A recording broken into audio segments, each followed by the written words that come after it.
Well, we are back at Hershey Park Stadium, and welcome back as our coverage of state championship football continues tonight on PCN. An outstanding AAA final to bring you. Strath going for state history. Their third straight state title is on the line tonight. They could win their 45th game in a row. To do it, though, they'll have to get past the West Allegheny team from Imperial, a team led by maybe the best player in the state, certainly one of the top quarterbacks in the state, Tyler Palco, a verbal commitment to the University of Pittsburgh, who will play there next year. We are certainly fired up to bring it to you. I'm Mike Conti, joined by Rich Vitak of the Pennsylvania Football News. Rich, Rochester won the single-A game 16-0. Wasn't really a work of art, let's just put it that way. But we really think that this game tonight may be the best of the whole weekend. It looks that way coming in. I'm just concerned about how Strath is going to react after the thrilling 14-13 victory over a very good Manheim Central team last week. I talked to Coach Clancy before the game here tonight, and he said he has had a good week of practice. His boys are ready to go, and it should really be a dandy game. This could be another game where speed could make the difference in the ball game. All right, so let's talk about the Indians first. And really all you need to know is Palco. Whatever you say, Palco is the big man, whether it be the coach or the quarterback. Palco is the factor. And let's talk about the quarterback first. Really, he's having another fine season this year, Rich. One of the top quarterbacks in the state. And really, the whole offense revolves around him. Exactly, and Tyler Palco is the type of player that when they need him to run, he runs. When they need him to pass, he passes.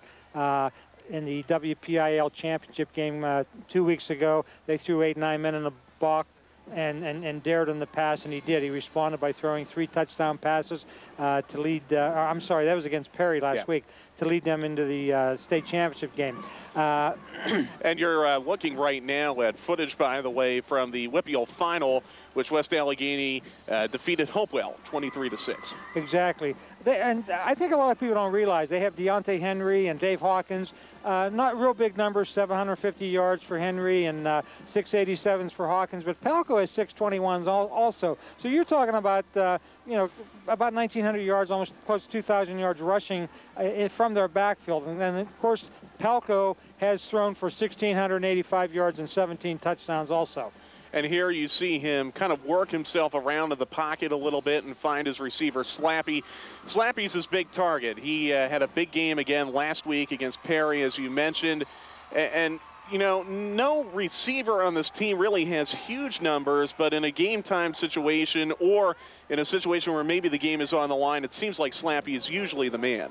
Slappy's a go-to guy, there's no question. He's quite an athlete, but if you look down through the entire season, Coach Palco at the best throws 8 to 10 passes a game. He relies on a strong defense and a good running game and an outstanding kicking game, especially with senior Derek Javarone.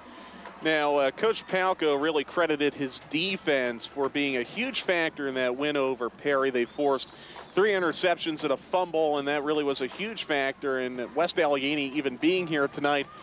But no one seems to realize this West Allegheny defense is really dangerous. Everyone wants to talk about Palco. What makes this defense so dangerous? Well, first of all, they have some outstanding players, Manny Rojas and Mike Craig and Dave Hawkins. But what a lot of people don't realize is Tyler Palco is probably one of the best defensive backs in the state and has been.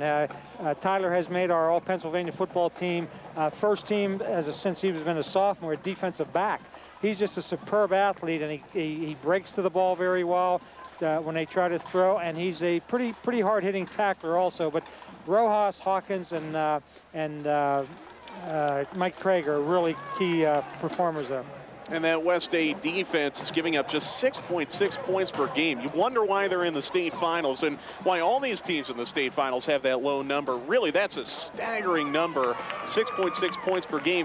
However, this team has had some losses this year, lost to Blackhawk in the final week of the regular season. Of course, Rochester lost to Monaca in the final game of the regular season. We know where they are now. That happens, and when you play in the WPIL, which is a very difficult conference, and I'm not comparing it to other conferences in the state, I don't even get into that, but they're, sometimes they're kids, and we have to remember that they're kids and they're 16, 17 years old, and sometimes they come out and they play their A game, and sometimes they come out and play their C game, and usually when they play their C game and the other team is gunning for them, they've been here WPIL champions 3 years in a row.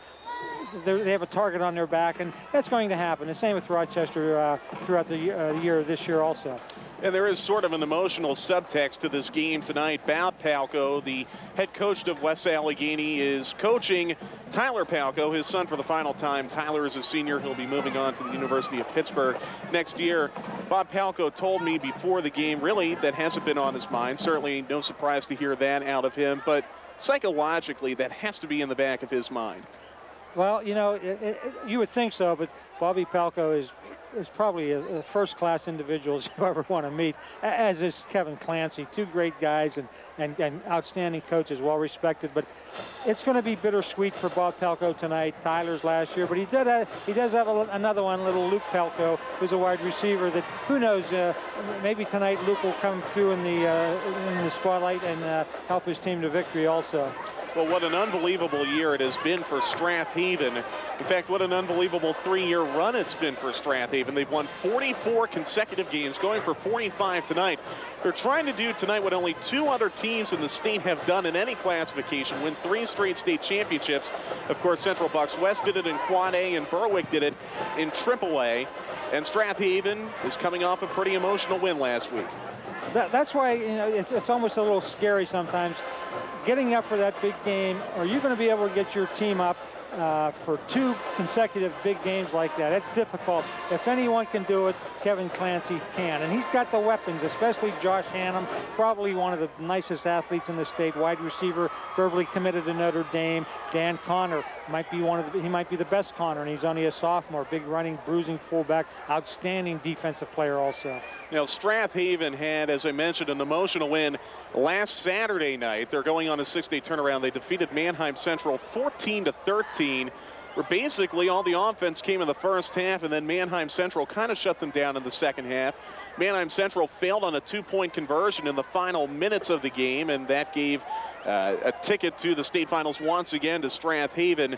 Certainly, I'm sure the coaching staff, the players have to be a little bit concerned at the offensive drop-off they had in the second half of that East final game against Manheim Central. I would think so, and Dan Miller, their quarterback, is relatively new to this arena, and they had Mike Connor last year who ended up starting for Delaware the last 4 games, so the experience in big games is not there as a quarterback for Strath Haven, where Palco has that experience. I've seen Allegheny the last couple of weeks, and they look as good as I've seen any team play this year, so it really should be, they play their A game and Strath Haven plays their A game, it still should be a very close contest. 37 catches for 725 this year for Hannum, also 7 touchdowns. But you're talking about a guy, Rich, who was going at 1,000 yards a year, bordering on 2,000 yards. This year, it's kind of fallen off a bit. Why has that been? Probably because of the inexperience at quarterback with Dan Miller. Mike Connor was a 3-year starter quarterback, and you know, when you work with the same receiver for 3 years, you can almost read each other's minds out there, even at this level. So I'm sure the drop-off a little bit was because of that. Coach Clancy does have a younger team than he did, so they, you know, what you try to do with a young team is don't make mistakes, keep the ball on the ground. If you can move it on the ground, you don't have to throw as much, and there's just a combination of a lot of things there. But Josh Hannum, what a lot of people don't realize, he's probably as good a defensive back as he is as a wide receiver also. Outstanding individual. Of course, last weekend in the East Final, we saw a great defensive effort by Manheim Central to shut down the Strath Haven offense. But we also saw a pretty good effort out of Strath Haven to shut down that Manheim Central offense. As a matter of fact, Strath Haven on the season is giving up an average of 7.2 points per game. What makes them so tough defensively? Well, it starts with their inside linebacker, Dan Connor, and of course Hannum, the defensive back, and they're just very well coached. Jim Bubba Connor, their line coach, is, you know, he has nothing every year it seems, and all of a sudden they have an outstanding line. And I think, and Coach Clancy's the first to tell you that his assistants are excellent assistants and prepare these boys for the season and big games. And, you know, you even hear comments, well, how tough is their schedule? surprisingly, they have a pretty tough schedule down there in the southeast part of the state, and it shows because they're here 44 games in a row they haven't lost, and of course I think West Allegheny wants to take that and stop that streak tonight too. Well, if you're just joining us, we're getting you set for the AAA final here at Hershey Park Stadium. West Allegheny at 12-2, Strath Haven at 14-0. In a moment, we'll be going upstairs to Jed Donahue, Gordon Blaine, and Mike Pettin. Gary Sutton will also be involved on the field. For the broadcast, the game will kick off shortly after 7 p.m. And the weather conditions are not going to be a factor in this game. I think you could argue maybe it was in the single-A game with the wind just being ferocious and a factor with the kicking game. In the span of about 2 hours, the wind is just completely shut off. It's warm again now. It's about 65 degrees, and the field is relatively dry, so really weather should not be a factor as it was in the single-A game. Yeah, I don't think so, and I'm not even so sure it was that much of a factor in the single-A game, only because both of those teams were running teams. And they didn't throw very much until the end when Rochester had them down 16-0. They had to throw the ball. But no, it's a beautiful night. You couldn't ask for a nicer night, and a great. Looks like a great crowd here, and it should be a great football game. One man that often gets overlooked is the kicker. Carl Schoenman is the Strath Haven kicker. He won a state championship for his team last year. Had the field goal in the final seconds to ice it over West Allegheny, and Schoenman is a very, very reliable man for Strath Haven to go to, second on the team in scoring. If it comes down to a field goal battle, do you think the advantage goes to Strath Haven? No, I really don't. I think Derek Javarone has been a kicker since he's been a freshman. He's played in some big games in the WPL championship. He set a record 3 field goals in a game. He's probably as accurate a kicker as you'll see. Not to take anything away from Carl Schoenman, he's also a good kicker. And like you said, he kicked the winning.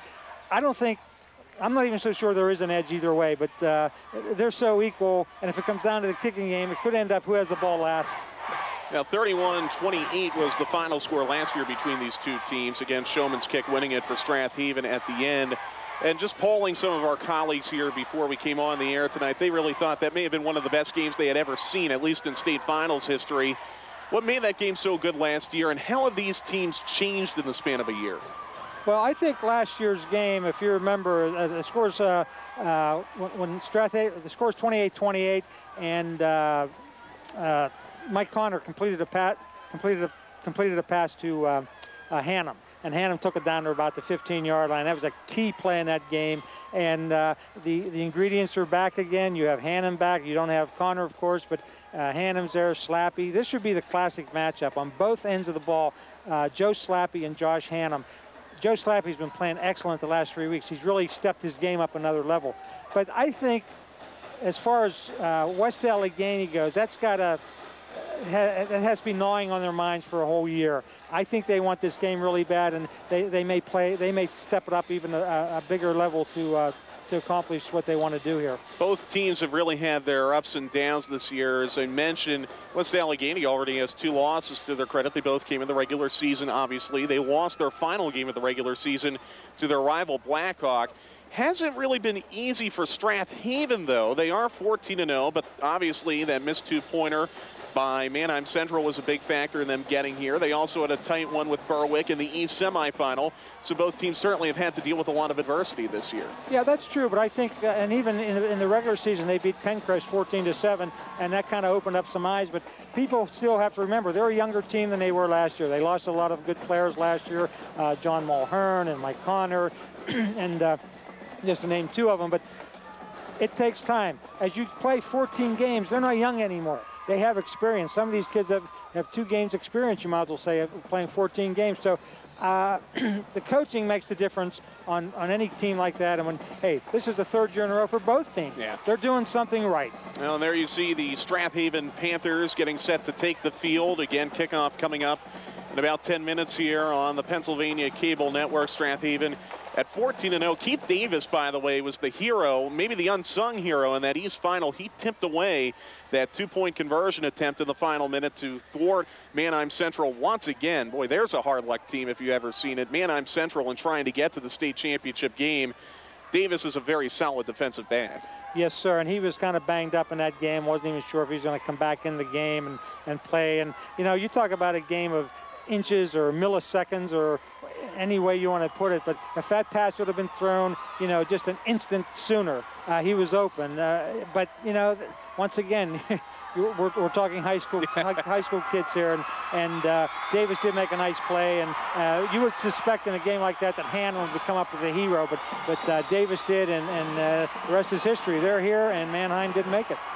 Well, we've talked a lot about Tyler Palko, obviously, going to Pitt next year. Solid season. Quickly, let's talk about Luke Palko. What does he bring to the table? Well, it's really funny because Luke's not very big. Tyler's a big boy, 6'3", 210. Luke's probably about 5'10", 160 pounds. He brings some speed. He gets open. He has nice hands.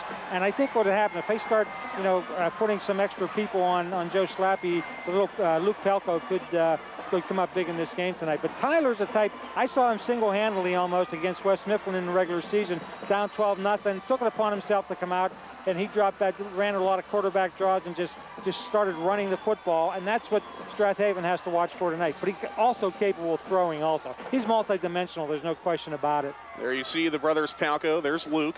As you mentioned, not really the biggest guy in the world, but a factor nonetheless. No major injury news to report for either team. The West dominated in the first game today. Rochester defeating Southern Columbia. Do you expect the trend to continue? Boy, you put me on the spot again. I know. I don't like to make predictions, but in my newspaper this past week, all the contributors did a prediction thing, and I was the only one who I predicted an all-West sweep, an all-West sweep. I just felt that West Allegheny is due. They've been here, and I think the kids want to win one for not only for Coach Bob Palko, but also for Tyler, because he's been the leader since he's been a freshman on this football team. All right, well, it should be a lot of fun, and we hope you'll stay with us here on PCN in a moment. We'll be sending it upstairs to Jed Donahue, Gordon Blaine, Mike Pettin, and Gary Sutton for the call. Strath Haven and West Allegheny, one of the great games last year in the state finals here at Hershey Park Stadium. And it should be one of the best games this year in the AAA final. And then be sure to join us after the game. Gary Sutton will join me for some post-game analysis. We'll have highlights and we'll have statistics from this one. Strath Haven and West Allegheny coming up momentarily here on the Pennsylvania Cable Network. Jed Donahue, Gordon Blaine, Mike Pettin, Gary Sutton standing by for the Indians and the Panthers. Enjoy the game, everyone. You're watching PCN, the Pennsylvania Cable Network, a public service of Pennsylvania Cable Television Companies. PCN is supported in part by Comcast Cable, serving cable subscribers in Bensalem and Delaware County.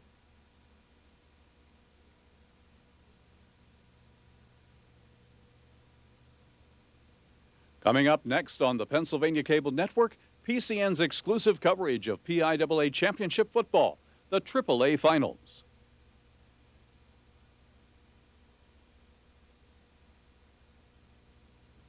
PCN's presentation of regular season high school sports contests is underwritten by Pennsylvania Cable Television Companies, delivering local, state, and national sports programming.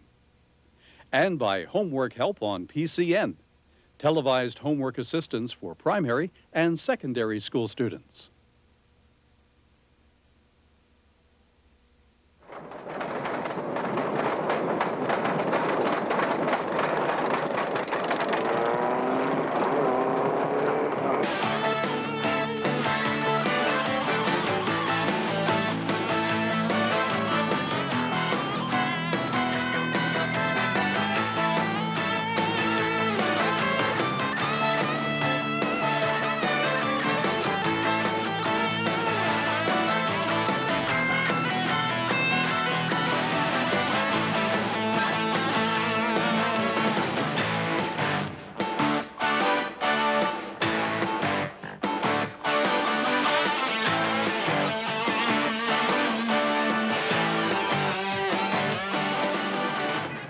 Pennsylvania Cable Network, Pennsylvania's championship network, proudly presents high school football. Tonight, the 2001 PIAA State Championship in AAA. Out of the West, West Allegheny coming in here at 12-2 overall.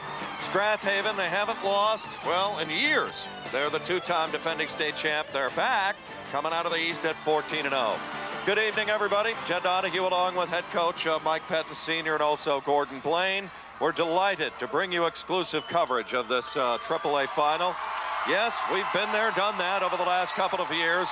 Coach, Strathaven, 44 straight wins in the regular season, playoffs and that sort of thing, going for a third tonight. Fantastic accomplishment. A lot of pressure. I've been there. How does he keep his kids motivated? You can't remind them, hey, remember when you lost that game? So they have to treat close games as losses, and Kevin Clancy's done a super job with the mental aspect of the game. Gordon West Allegheny's kind of put the forward pass into play. Bob Palco, kind of a little of everything. They've got a dynamic talent in Tyler Palco. Really, you're looking tonight at one of the all-time great careers that we've seen scholastically in this state in a while. Tyler Palco, number 3, is everything as advertised. Well, Jetty's gone to Pitt. He's everybody wanted him. One of the all-time great quarterbacks in Western Pennsylvania. Over 7,000 offensive yards in his 4-year career. Well, he is sensational. Now, the one thing is that Strathaven may have a little bit more muscle. And, Coach, when we're talking about more muscle, what does that mean for Kevin Clancy, the head coach at Strathaven, and how to exploit that tonight? Well, I think he's an advantage to have better ball control. I think defensively, he has the edge on keeping down the running game of West Allegheny. It just seems that they have more experience, more size, more talent up front. On the other hand, West Allegheny, great skilled people. Tyler Palco, hey, exciting to watch. He can do everything. You know what, Coach, though, and Jed, the one big feature of Strathaven through this entire winning streak has been the fact they've been opportunistic. They create turnovers. This year, they're plus 30 in the turnover category. In other words, you make a mistake, they're going to pounce on you. And that's the mark of a great team, as you well know. They seem to be conservative indeed. They kind of hang back, they bend but don't break. They wait for you to make a mistake. And you're right, then they pounce on it. And offensively, they're a juggernaut. They're a machine. Very few turnovers. I was told they run the Delaware wing tee better than Delaware University. We had a bunch of coaches this year go over 200 career wins. Kevin Clancy's at 182. He's soon to get 200. And you think about the fact that he won 4 Catholic League championships as well before he got to Strathaven. That's a tremendous career right there. Oh, it's no fluke, and everybody respects him in the business. He's a gentleman. His kids do a great job in the offseason. He's a great motivator. But you have to give credit to, the kids have bought into the tradition of hard work, and each class perpetuates it. Having been through this at Central Bucks West, I can tell you that this particular team, their biggest fear is breaking the streak. There'll be a sense of relief if they get through this. They'll pass on the torch to the next club. They don't want to be the team that drops it. And that weighs heavily on them. I think there's a little more pressure on Strathaven. And then you look at the other situation, Tyler Palco, a great career, and he says, but I don't have a ring yet. I don't have the trophy. And he told the Pittsburgh media, I'd give up all the great stats and all the great accomplishments if I could win a state championship. And when you got a great talent as a senior who's playing like this is it for him, that's dangerous. Yeah, we said that with the earlier game. Once you're here, the first time it's nice. You can go back if you don't win and say, hey, it was a great run. But the second time you're here, you want to go home with gold. And this is their 3rd time in a row, and I'm sure it weighs heavily on them. So there's pressure both sides, but I think more on Strathaven. Coach Palco, too, has really tried to develop his program, not only in the great tradition of Western Pennsylvania football, but has gotten around the state. All right, let's visit with Gary Sutton. Gary is working our sidelines tonight. And we'll have some interesting tales from downstairs. We'll do that for the first time tonight. Gary, good evening. Oh, good evening, guys. And I'll tell you what, the electricity down here for this 3rd straight matchup is absolutely unbelievable. As they get ready to go, the wind has died down. The field's in great condition. We're ready for another game like last year, which I thought was one of the best games we've ever seen in this championship. Well, 31-28 a year ago, and Strathaven drove late, got a game-winning field goal in this baby. We thought we were going to overtime a year. And Josh Hannum, I think the one thing, he's number 8. Let's go down to the field and let's visit with the referee. All right, in the toss we performed earlier, I had Strathaven winning the toss and deciding to receive. West Allegheny kicking to the scoreboard. All right, gentlemen, we talked about sportsmanship. Let's keep this game clean tonight and let your play decide the game. All right, shake hands again, bring your teams, let's go.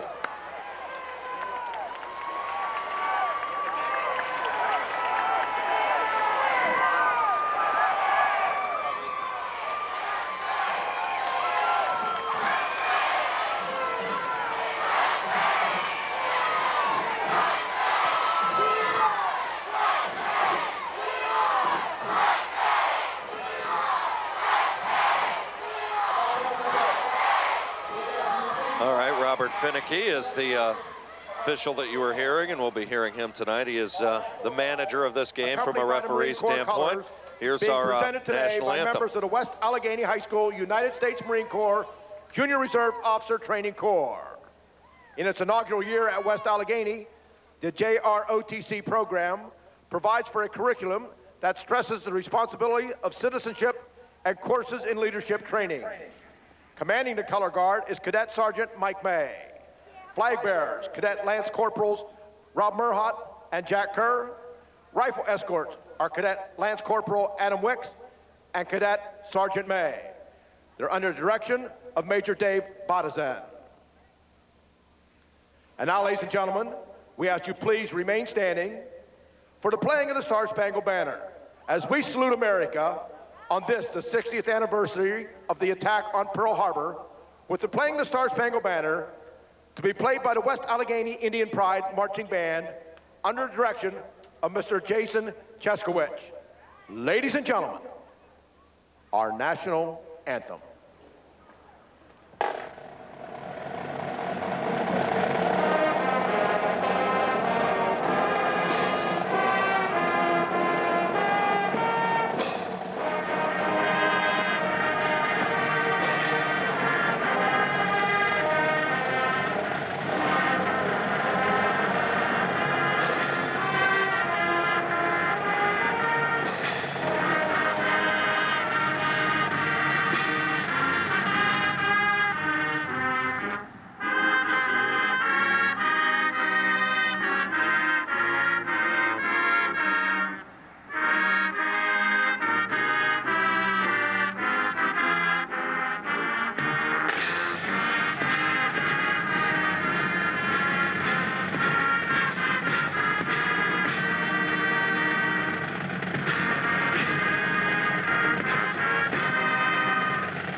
Allegheny band.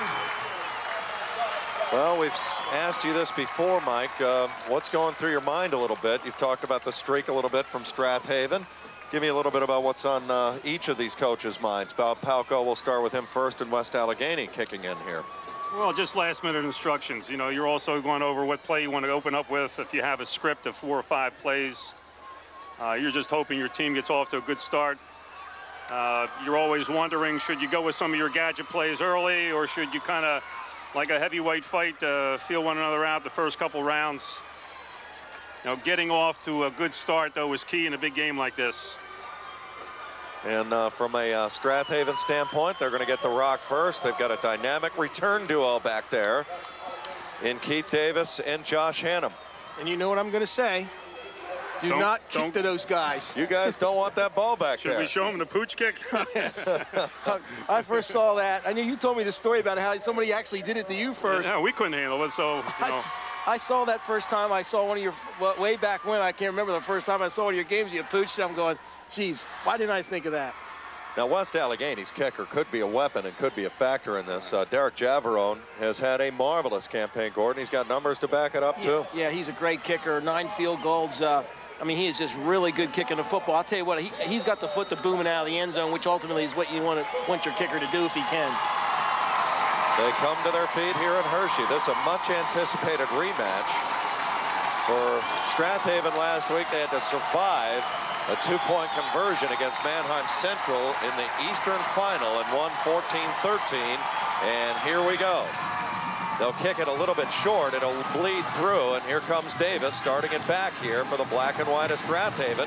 Pops out of there and gets it all the way up to the 29-yard line. And that's where Strath Haven will go on offense. Let's meet that offense right now. Nick Hargreaves, he's been around a long time, along with Ray Yanuzzi and Dan Spangler. This is the key to the football game right there. Love the tight end, Owen McGarity, unsung. Wait till you see the young sophomore fullback, Dan Connor, who's got a lot of families been through the program. And number 8 is the heart and soul, the artery to the heart of the offense, being Mr. Hannum for Strath Haven. Going to Notre Dame before, on the next level. Connor's only a sophomore, already getting serious looks from Division I recruiters. Deontay Davis giving him single coverage there at the bottom of your screen. That's an interesting situation. They'll hand off Davis. Big hole, has about 5 or 6 yards to about the 36. Give him 7 total, and they blew that one wide open through the right side. As you pointed out, Hannum single coverage, and the defender was 12 yards off him. There's that West Allegheny defense right there. Manny Rojas, he's been around here a long time. He's going to have to play real big tonight. Tinney is very good. Good secondary. They feel confident. We'll see if they can go single coverage the whole way. Now they change their look defensively. Miller comes under center, hand off to the big fullback Connor, and he has nowhere to go. Rojas got the initial stop, and then it was cleaned up from there by Mike Craig of West Allegheny. Well, I think West Allegheny is going to have to play with a lot of emotion and really keep the tank charged. It's to their credit that they're doing a good job with the wing tee. They've seen it. It's very tough to defense. But I know they've seen it a couple times in their league, and they're well prepared. 3rd and 3. Ball at the 37. You look at the young quarterback there, Dan Miller. He's a senior. Backed up by Connors. Davis tries to get to the outside. Second effort, still fighting. He's going to go close. He battled. It wasn't easy, but I think he got there. This will be interesting to see again. You talk about effort. How about here? There's the buck sweep. Bread and butter play of this offense. Right now he should be down.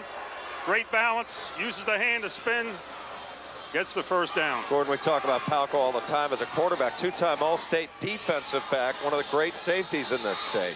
He's unbelievable. He brings a pile of bricks when he comes up to hit people. And he's a great ball hawk. 6 interceptions this year. Returned 1 for a touchdown. There's Miller for the season as far as his throwing the football. And he'll drop for the first time. Floats it out for Hannum. But obviously, they had the wrong thing going. Well, a lot of credit to Miller. You know, he's a Division I lacrosse player, gone to a big-time school to play lacrosse, but he's kind of stepped in the shoes of a great quarterback in Connor, and he's been efficient, but he's had some tough stretches where the confidence was a little bit shaky. There, that pass, they weren't on the same page, obviously. Ball at the 40, so the incompletion will stop the clock. 10-11, just getting started, the initial possession of the football game. There's Keith Davis right there, a very underrated performer. He's played in pen of pressure. Play action. Miller throws, looks McGarity, and Palco is right there step for step, and he overshot him at midfield. Great matchup. Little tight end drag here and nothing open as Palco picked it up out of the free safety position. Looks like West Allegheny is daring them to throw the football. Everybody within 6 yards of the line of scrimmage. They got good pressure, though, at the same time on the quarterback. He hit him as he was throwing. Actually, 2 tight ends out. Dave Peck as well. They leak both of them out in coverage. Or out in the pass area. It's 3rd and 10. He's got great coverage on this side, Coach. That goes Miller. The blitz is coming. Intercepted! Going to be a touchdown for Mike Craig. It's going to be a 33-yard touchdown. And how about that for a fast start? West Allegheny scores. 6-0 conversion coming. And Miller should never have thrown that. Strath has lived on people making mistakes and turnovers. I don't think he ever saw him. He never saw the defender until the ball was halfway there. It's like he kind of came behind a door or something and nobody there. Touchdown West Allegheny. Javarona's on. Palco to hold. What about that for a play? Eerily similar to this afternoon's game with Rochester when they picked off a pass early on. They got a 51-yard interception return and never looked back. Javarone's kick. Bang, right down the boulevard, and it's 7-0 West Allegheny. Think we'll get a chance to see this again. Well, these two teams don't panic when they're behind, but we'll look at it from the end zone. Coach, take us in. Well, right now, his line of vision, he never sees him. When he threw the ball, that red jersey was not in sight. Rojas was bringing the heat at the middle linebacker spot, and Craig, this is what you dream of. Open spaces, touchdown. Well, they live and die off the turnover. This time they got burned by it. What an emotional boost. And they hit on top. They needed that. And I think that was the key. They're going to have to live off some emotion because, you know, man for man on the line of scrimmage, they're in trouble there. I thought that forcing him to throw the ball was key, Well, making Miller make plays. The thing they're doing to counter the big surge of the line and the size is to put all those guys in the box. As they said, they're daring to throw the football. And if they can continue to come up with interceptions, that could be the game there. There's Bob Palco, one of the really good people in this business, coaching in this state. And you got to think he's juiced by that little beginning. Now you got to watch his kickoff. Take an onside kick. I mean, if you're not set up properly, he's going to kick the ball right now. Well, this got the West Allegheny fans are on the press box side, and they are jumping right now. A stunning development here in the opening minutes. Davis and Hannum are deep, and let me tell you, both can hit the home run from here. They're kicking away from Hannum. Davis into the end zone, slips, and they'll get the ball at the 20-yard line.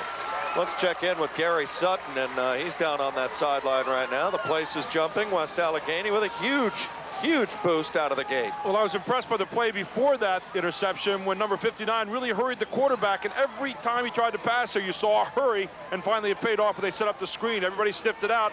51-yard touchdown. West Allegheny up 7-0 in this revenge match. Third go-around for these two. 2 years ago, Strath Haven in a cold, windy night when they had Mark Jones, one going away, 21-0. Last year, kicked a late field goal and won 31-28. West Allegheny is drawing first blood. They'll hand off to Davis, and there's just not much room in there, and he's maybe got a yard or two. The tackle is made for West Allegheny that time by Justin Hope, who's only a sophomore. There's just too many people to push away there. Nice job by the defensive end who stood up to block of the fullback. Also Manny Rojas again. Rojas, a senior, about 220 pounds, 215 pounds. Well, they got Hannum single coverage way off our screen. There he is at the bottom now. They're going to wind it around for Brian Miller. Miller spins through, got a bit of a seam, but not a lot of it, to about the 24. They're looking at third, about 5.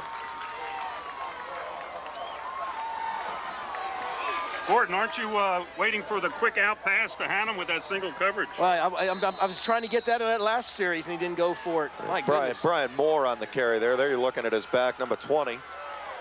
Really good player. They've got a lot of people in their arsenal. He didn't get many touches the last couple of games. I mean, you got to get the ball in his hands. Third and 5 as Miller scrambles, looks, throws, Hannum, incomplete.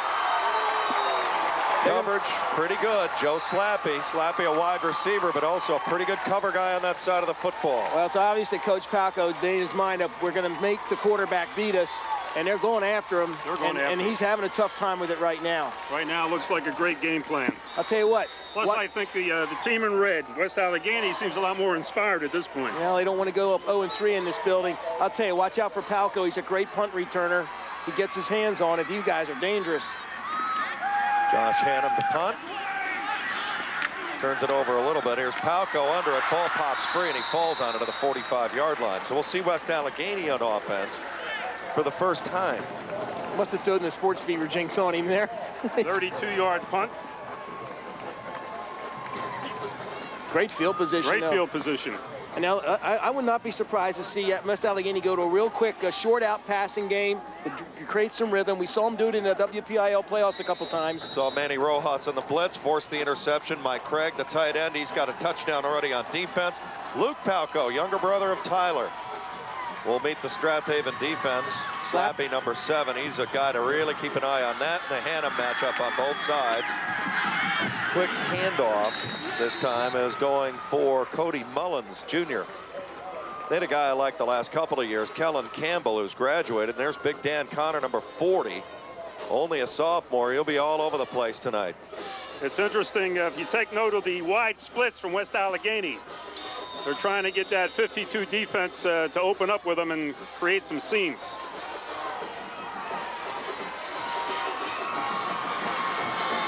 They are taking some pretty big splits, aren't they?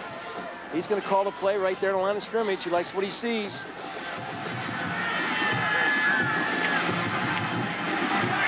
Deontay Henry, and there is absolutely no light under any door, and down he goes right away. In on the stop for Strath Haven is Nick Cresta, 6'1", 205. Go ahead, Coach. Jump on that. That deep set from the tailback. You got to get moving. It took a long time to get to the line of scrimmage. You got to get moving. You know, it's interesting if you watch Strath Haven, their D-line is a yard and a half, sometimes 2 yards off the ball, because they like to angle, and they like to do a little reading. Dave Peck, McGarity, Hargreaves, they've been around a while, and that secondary, very good. Lenny Carter, 2 interceptions a couple of weeks ago in a big win. Big-time sprinter, Jed. Here's Palco, play action, blitz is coming. Palco running, looking. Now takes it under his arm and goes out of bounds, short of a first down to the 49. But it gives you an idea of the athleticism that we're talking about. I think this guy's more dangerous out of the pocket than he is in, and here's why. I thought they had him. Right now the protection breaks down. As he scrambles, he has field visions that he's looking to throw. Dave Bridus into punt. Moore and Hannum. Hannum, a 48-minute man. Big time punt left. Great punt. Moore to fair catch all the way back at the 5-yard line. Make it the 6. 46-yard punt. 46 yards. Well, at that point, I'm sure the Strath Haven young man did not remember the 10-yard rule. Don't catch it inside the 10. Probably would have had it on the 20. Delaware County, Wallingford, PA. Just off of the Blue Route. Just off the Blue Route. Just off the Blue Route. Philly, down near Philadelphia in there. Great football tradition here over the last few years. Well, they've already got one champion in Archbishop Carroll in the Philadelphia Catholic League, and maybe their final game as a AAA member tonight, ironically. Good point. Big possession here. They'll start at their own 7. They'll go with Keith Davis. Finds a little bit of a hole to the 9-yard line is all. Well, he ran a lot, but didn't get anywhere. May have ran in the wrong hole. As we see this again, he didn't cut it up inside. I don't think there was a hole. He had to bounce it outside. He's looking to turn it up. Right there was it. Right there, he tries to, he had maybe an inside cut. Didn't say it was going to the house, but there was a little more than he got there. How about the gang tackling there? They had 6 or 7 guys right on the football. West Allegheny is playing with a lot of bounce here in the opening quarter. They had to. They knew that they had to get the energy tank up and keep it there. Going to be Moore coming around, tries to get a block. There's nothing there. Got to the 11-yard line and then got stamped down. And the play is made by Mike Craig. Well, he's had a big game so far. I'd say. Touchdown. A big stop there. And again, 3rd and long, 3rd and 6. This is where West Allegheny wants to play this game tonight. 3rd and long. Well, let's see if they like to put on the heat from time to time. It's a good time to blitz. Their staff has basically said Miller can't beat us. That's at least the early trend that we're seeing. How about Henry coming up, taking on that blocker to giving Craig a chance to come make the tackle? Now it's Slappy and Hannum to the top of your screen, 101. Miller, that play just blew up. They came with the blitz. And down he goes. They're going to have to punt again. This time field position is tilted to West Allegheny. Hannum's going to have to get off a rocket shot, or they're going to get the ball around the 40-yard line of Strath Haven. Very inspired, very impressive start for the Indians here. Strath Haven managed, 10 yards offense in the second half last week against Manheim Central, and they have sort of stayed right there with that.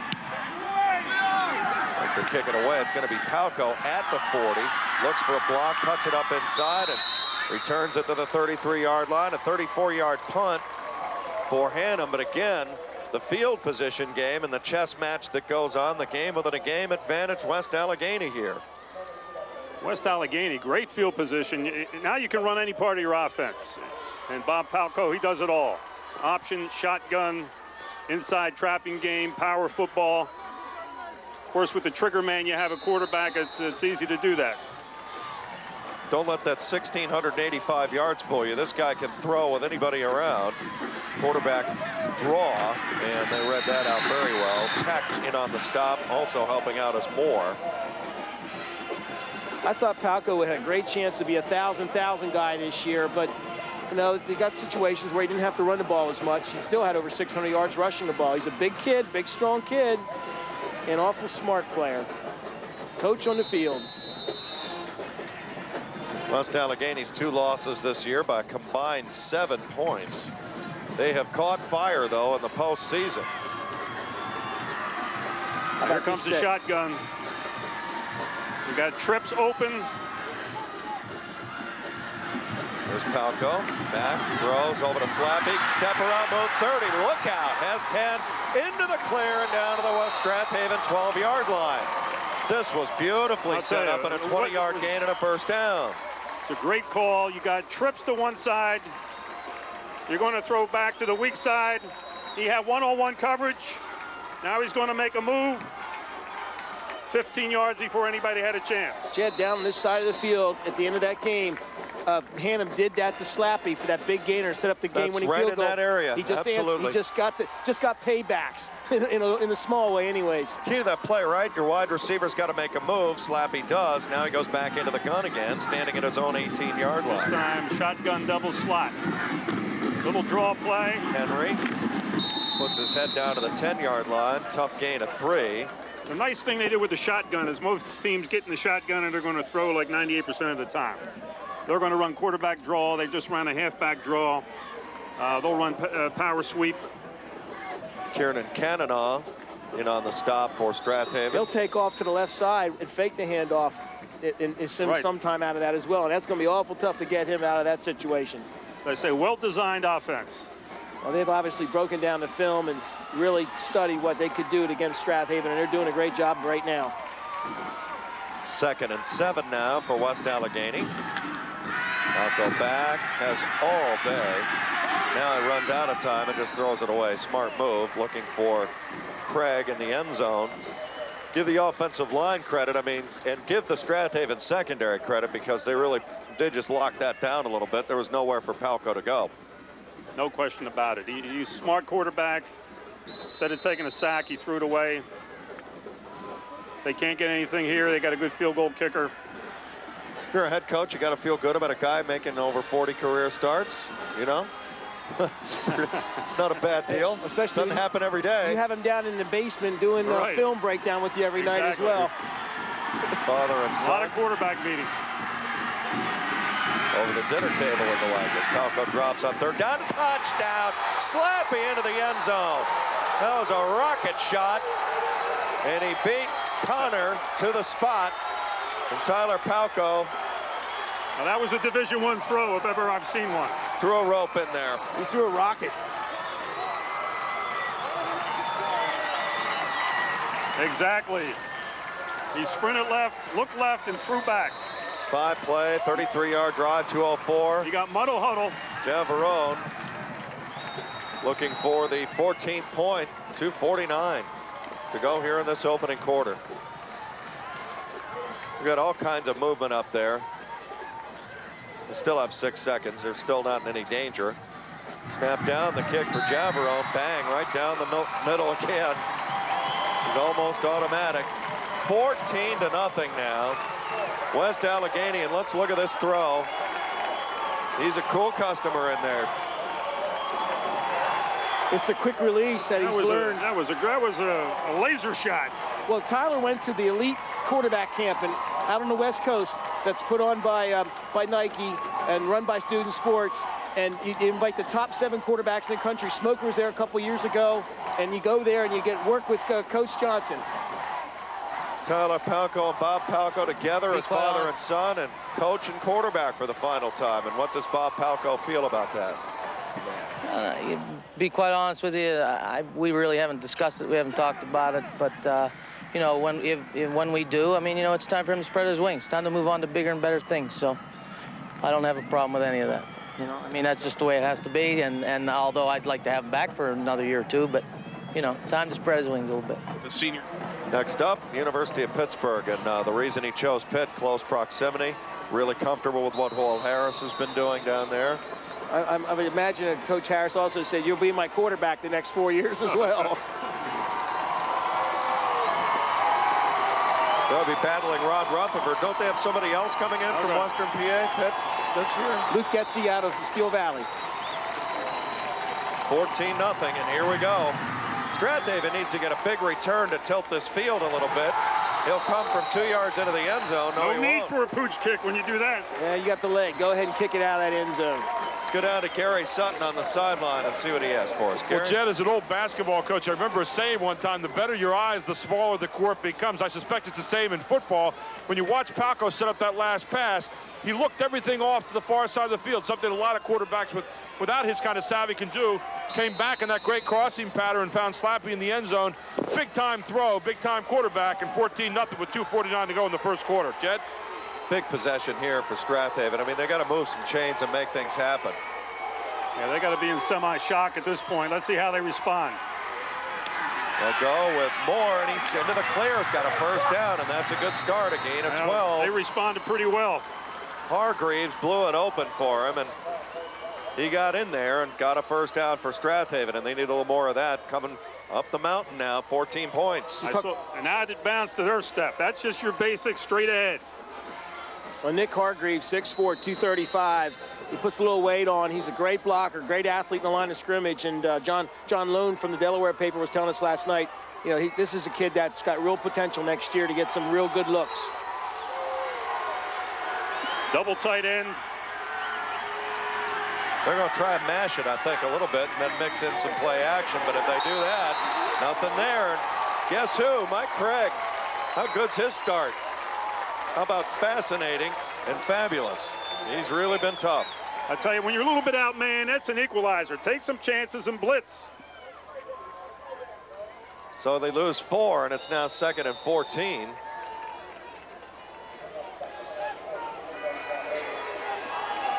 There's Connor on the season.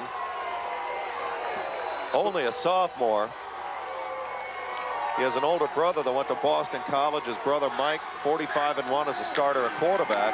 Now Miller is back, throws for Hannum. That's the second time they've gone to that area of the field. Same route, same result. Pass almost in an identical position, incomplete. Wow, he's struggling right now to get the ball out there. I think the great pass rush is throwing off his timing. He seems to be hurrying a little bit, and that's what happens. If I'm He's Coach covered Balco, pretty good. I'm holding my breath. He got one-on-one coverage. He has great confidence in his D-backs. Strathaven is 0 for 4 on 3rd down. It's 3rd and 14. There's Bob Palco talking to Joe Slappy right there. They'll bring Hannum on Deontay Henry. That's to the top of your screen underneath the score logo. That's the guy you always want to keep an eye on, and it looks like West Allegheny may have jumped. Encroachment. Tom Tinney that time. He's a junior.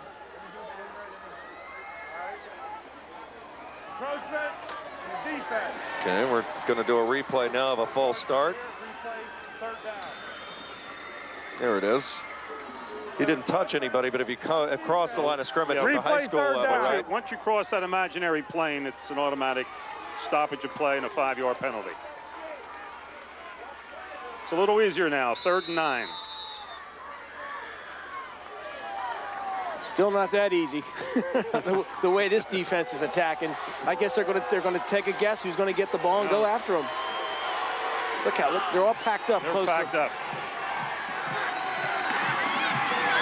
Double handoff. This will be Davis trying to get to the corner. Miller leading the way as the quarterback. First down, still going and still chewing it up to midfield. How about the quarterback, Miller, getting out on the break that time? He's the guy that sets the block.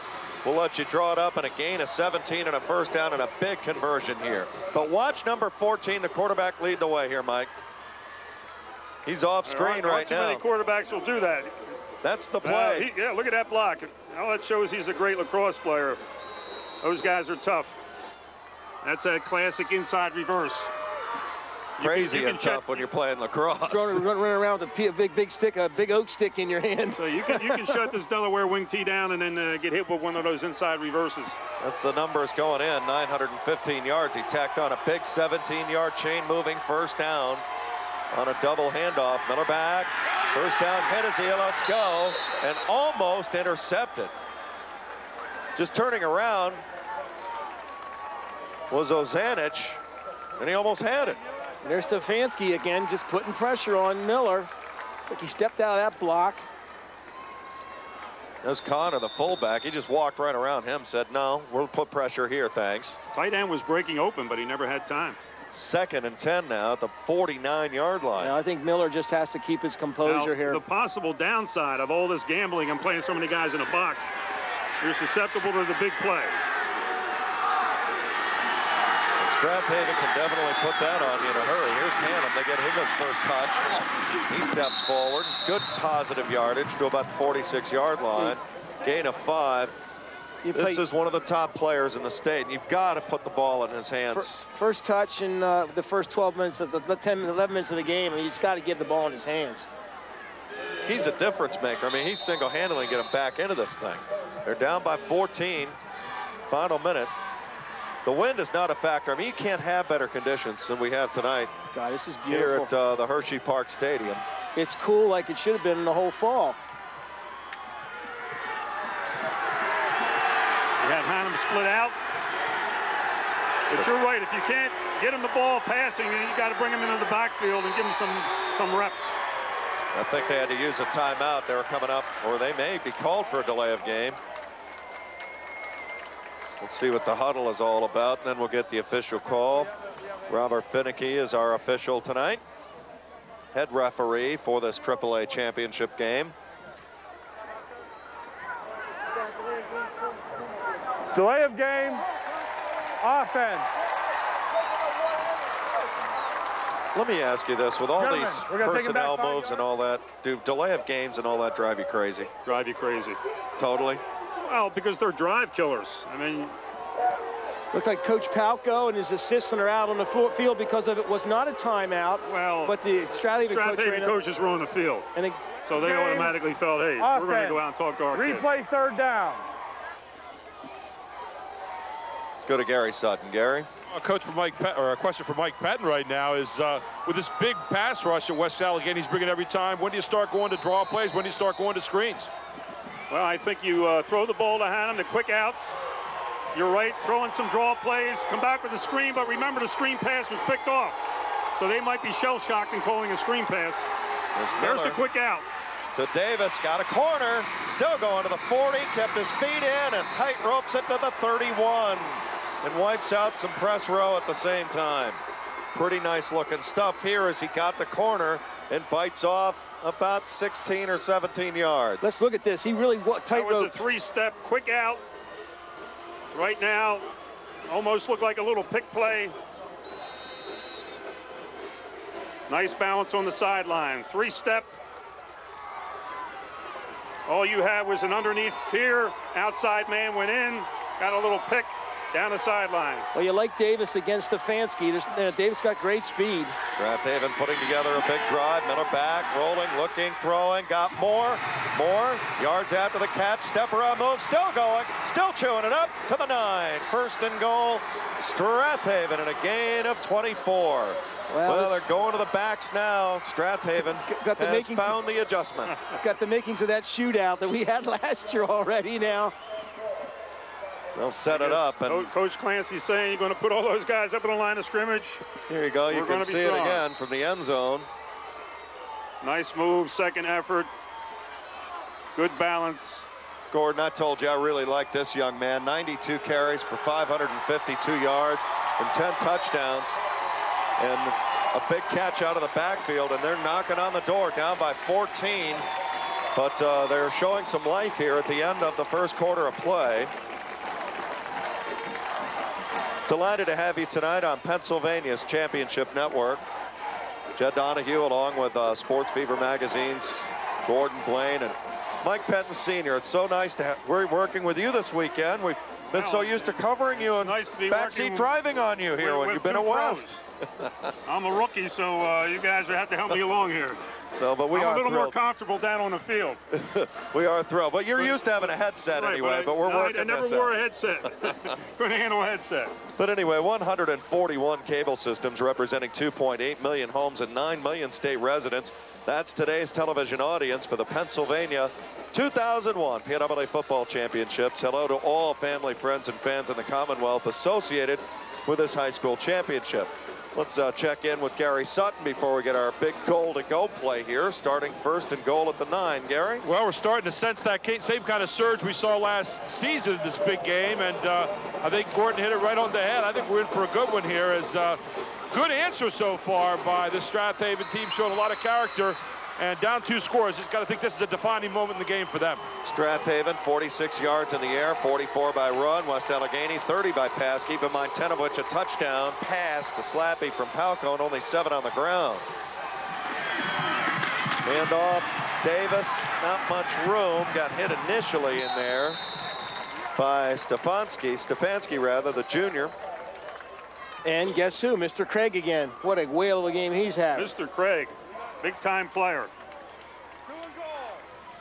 Yeah, Wow. he's the one got there first, didn't he, guys? He's shooting a gap whenever They're shooting a gap. Yep. I don't know whether that's a flow fire or a predetermined blitz call, but in either case, it ends up looking like a blitz. Hey, why not go for broke here? Well, you got to gamble. Once they get in the red zone, you know, you can't be conservative on defense. But you came here last 2 years and lost. Why not go ahead and just go for everything here? And then you got to admire Coach Palco and his game plan. Man up, get close, and attack. There's the fullback trap. Connor all the way to the 2-yard line. That's been a main staple in the playbook for Strath Haven in this 3-year championship run that they've been on. Just blow it behind the big guy there, the big tackle, Spangler. That's just one of the staple plays of the Delaware Wing T, that fullback trap. And it's awful tough to stop if you execute it right. It really is. Money down, 3rd and goal at the 2-yard line for Strath Haven, down 14. To me, 2 downs to get a touchdown. 12th play. Not even worrying about a field goal in here. 12th play of the drive. 12th play of the drive upcoming, as you're saying. That's a big loss because he's been the guy shooting gaps, so he has to sit out a play. Coming in for him is Stefanski. Just give it to Connor again here, Mike. Quarterback sneak looks open, but they're going off tackle. There's more flying into the Thunder, and touchdown, Strath Haven. They're on the board. Impressive 12-play drive to answer it back. It didn't matter what they ran that time. The entire offensive front got a great surge. You see bodies getting knocked down. McGarity came over and sealed off his guy, and there's that the opened old it up. muddle huddle.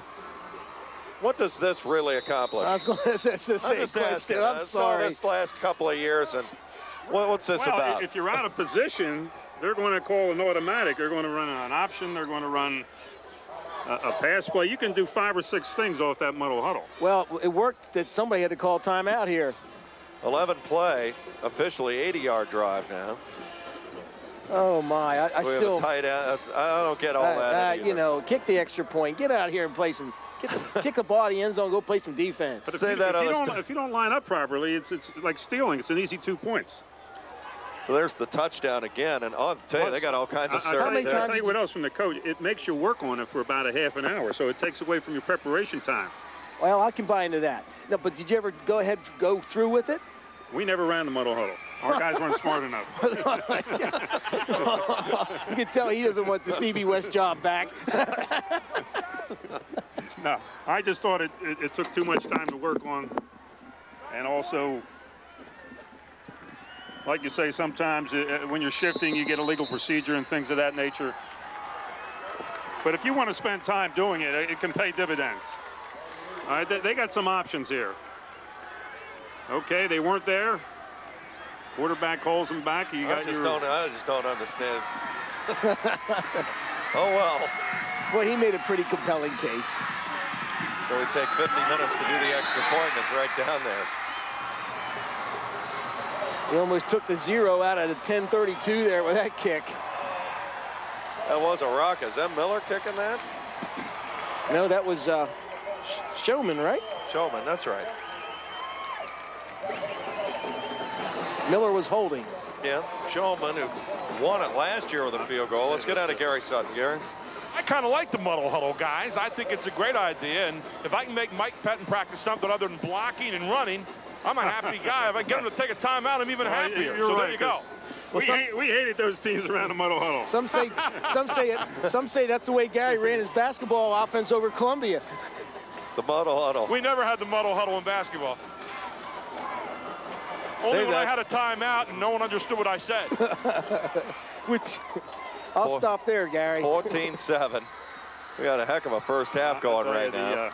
That second West Allegheny score seemed to be a real wake-up call for Strath Haven. it seems now they have more bounce in their step. It's like that 9-minute snooze alarm, right? Time to get moving now.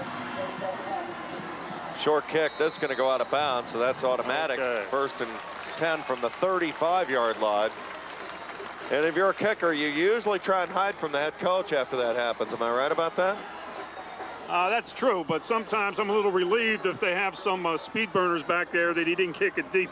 So, because sometimes you kick it deep, they return it to the 50. So, but yeah, consistently, you don't want to give them the ball on the 35-yard line. So West Allegheny will go back on offense. Have they only had it once or twice? They've had it twice now. This will be their 3rd possession. And they had short fields both times. They've had real short fields. Their touchdown drive was at the Strath 33. I love those splits. Handoff is to Hawkins, who gets his first carry. I'll tell you what, Dave Hawkins really has come around in the playoffs. I saw him against Hampton out of Pine Richland in the 2nd round of the WPIL playoffs. Hampton was undefeated at the time, 10-0, and he had a big game there. And he's really kind of given a little bit extra punch. Another option in the backfield to go with Deontay Henry, of course, Tyler Palco. Got 3 legitimate guys who can take off from him with the football. 10 touchdowns, what I was going to say, Gordon, to illustrate your point. 10 touchdowns all year, but 6 in back-to-back games in the WPIL playoffs. So he has come alive, and it's been a huge lift for them. And 8 yards. Palco, I believe, is that Henry in there, close to a 1st down? That was a little inside trap, counter trap. Nope, that's Hawkins again, getting off the stack. Got screened off at 45. You know, the purpose of the big splits is to hope that Strathaven moves out and you create natural gaps. You know, if you have a mismatch in size, as West Allegheny does a little bit. West Allegheny, of course, out. Good coaching move. Imperial out near the airport, out near Pittsburgh International Airport. Not too far from Beaver County again. Palco, quarterback sneak, the safe play. Just sneak it up right under center for 1st down. Ozenich, their center, 5'10", 200-pound junior.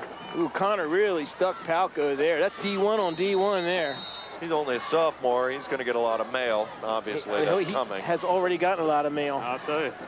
Both the paper and electronic versions.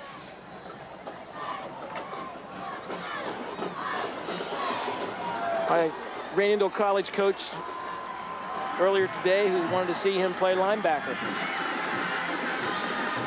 Palco, a little power toss. Henry trying to get him outside. This time they get him free for a while to the 44. Give him about 8 yards. Well, this is where this is his game. Deontay Henry. He had a marvelous WPIL final, and here he is in space. Now, notice that subtle little cut. Hit the shoulder square. He tried to get a straight arm in there. Good run. Gordon, have you seen West Allegheny? You've seen them before, I'm sure, but take these very large splits. Yes, yes, yes. Yes, they have.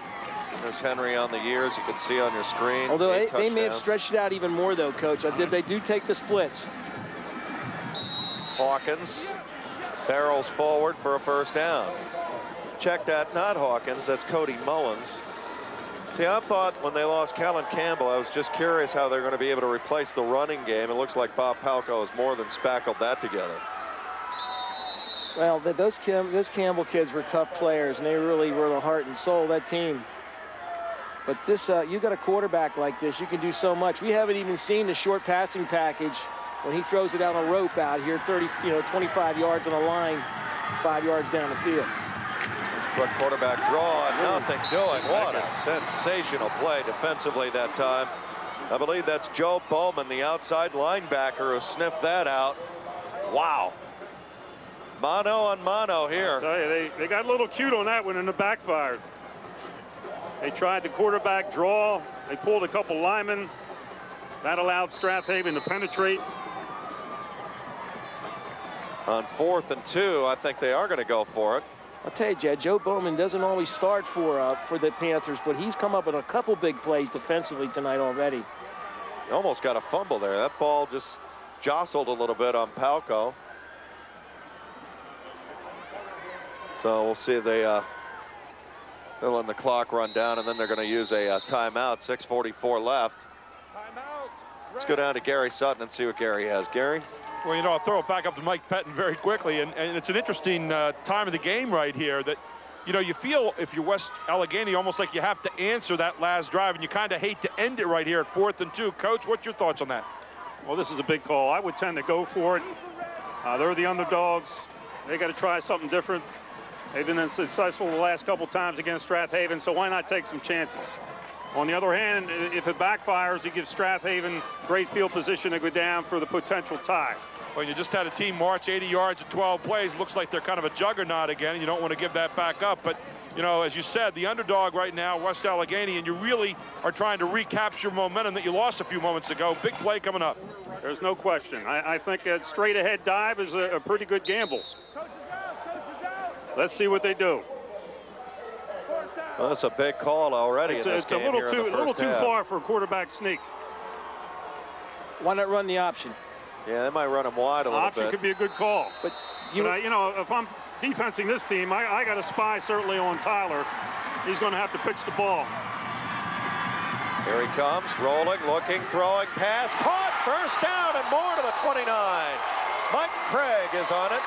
And it's a gain of 14 and a first down. How about that throw for a first down? I would have thought that. Beautifully set up, though, by Palco with a play fake. Coach Palco, take him down to the casino. He's a gambler. And that was a hot call. Yeah, but that's 4th and 1. When you got that kind of quarterback, why not? Well, he's wide open there. And still, that was not an easy pass. I mean, you had a drag pattern going high speed and pretty good coverage. You know, he had to thread the needle. Palco will step into the shotgun now. West Allegheny converting. Now he's going to run it. Slides forward. He's got a little more power than you think to the 23, 24-yard line. Dan Connor is in on the stop. That was a quarterback draw all the way. He got 5 yards. That was on the second effort. That's about the 3rd time they've run the play, and actually Strath Haven has pretty much keyed in on that every time he's run it. As I say, he got that on all by himself. You sense, though, that he feels the importance of them answering that Strath Haven touchdown. No question. And he's playing like it right now. They've got a complete full package. They're coming at you from all directions. They're not playing conservative. Palco, quick handoff, going to be Henry. There just isn't much there. And another tackle is made by Kiernan Cannanaugh, 5'11", 185 pounds. Cannanaugh's been all over, number 55 in white here for Strath Haven. On the plus side, you're in 4-down territory. How about their field goal kicker? How good is he? Oh, he's great. Derek Javarone, one of the best in the state. They're in range. He was a preseason All-State kicker. 14-7 as we come to the 5-minute mark, as you can see, and there's Deontay Henry. They haven't really gotten him loose, but once here. One option is to try something just to put him in field goal position, but looks like he's going for the entire first down.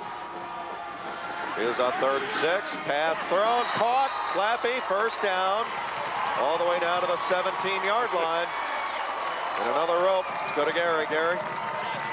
One of the great things you got to love about Palco, watch him step up here if you got a replay, looks left again, and then fires back to the near side. I mean, he sets everything up with his eyes, and then, of course, Slappy makes a great catch, but he puts it right where the defense can't get to it.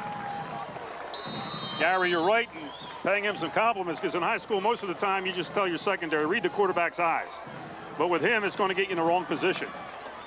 Well, he can go to a 2nd or 3rd hot look, right? I mean, that's what makes him a special talent, but that's 40-plus starts. That's the advantage of the shotgun. Here goes that little run. This time it breaks open. And here's where it's most dangerous. To the 10, to the 5, and out of bounds at the 3-yard line. And here comes West Allegheny again. It's a gain of 14. And it's 1st and goal. West Allegheny at the Strath Haven 3. And here he is again on the run this time. Actually, the hole was clogged up. He just made a great athletic move to the outside. Then got a bunch of yards out of nothing. 1st and goal. 12th play of the drive upcoming here for the Indians. That's a special player we're looking at right there. I mean, good camera work, too, by our crew here working these games this weekend. Quick handoff. Hawkins didn't really get out well. Tripped up there. Right into the back door of Dan Connor. What do you say? This is fullback territory, but they don't seem to have the size of some of the fullbacks that we've seen here. But that tailback, he runs hard. That's a big counterpunch here by West Allegheny, isn't it, Coach? After Absolutely. It looked like Strath Haven had the momentum back and kind of playing the game again at their volume. Well, they still have to get it in here. Cody Mullins into the game. He's the short man. Hand off Hawkins. He's been the touchdown maker, and it's another touchdown for Hawkins. His 7th of the postseason, his 11th overall on the year, and it's 20-7 West Allegheny. An impressive 13-play drive for a touchdown. And mixed a little bit of everything in there. That was a big-time drive, and I think that was Tyler Palco. You just left him make play after play there. That 4th down conversion, that was a beautiful pass. He made the run off the shotgun. Wow. Where's Javerone going? Kicker. Well, you know, Anybody kickers, they don't really get offered scholarships, so he'll have to kind of feel his way around. Kick is good. I think that was a very good job by the holder here. But here's the eye formation, shoulders upfield, just get in the end zone. Notice Manny Rojas in there throwing some blocks on the line of scrimmage there. All-state candidate at center. I don't think there's any doubt. It's either linebacker or center. Wasn't Manny Rojas the guy that had to move from tight end? Played another position? I think he's been all over he's played a bunch of positions. I think he may have moved there and given up a tight end position just to help the team out. Kevin Clancy, the head coach at Strath Haven's got a 44-game winning streak coming into this game. 2 consecutive state championships and now down by 2 touchdowns. 21-7 with 3:42 left. But you got to give West Allegheny has just looked fabulous in this first half. Well, They've looked great. Here's yet another good plus for the Indians. They're draining the clock. And Strath Haven isn't the kind of team that's going to score in a minute or 2 plays. I mean, they need 5-6 minutes to drive the football with that wing T. Again, we see a wing T team getting behind, and that's trouble for a wing T offense. And I think we're seeing West Allegheny say, basically, we can't take away everything. We're going to force you to pass. And while we're doing that, we're going to put a lot of heat on you. Their ends are coming hard. Their D-line in a 3-point stance and just attacking. Hannum and Davis are deep. Javerone has managed to get to the end zone the last 2 kickoffs and another here we have a return. But here's Davis. Here he comes from the 8. And he was one step away from really making it happen. All the way to the 32-yard line. Shoestring tackle. Otherwise, he was a total handful from there. 26-yard return on that kick return. Making the play on that. Nice blocking inside. It was Stefanski, to be honest. He may have saved a touchdown with that. Because Davis was in the clear. I think they had a safety man remaining. Well, you know, they're going to come after Miller now. He better be ready to get unloaded. I think they need some real quick short passes.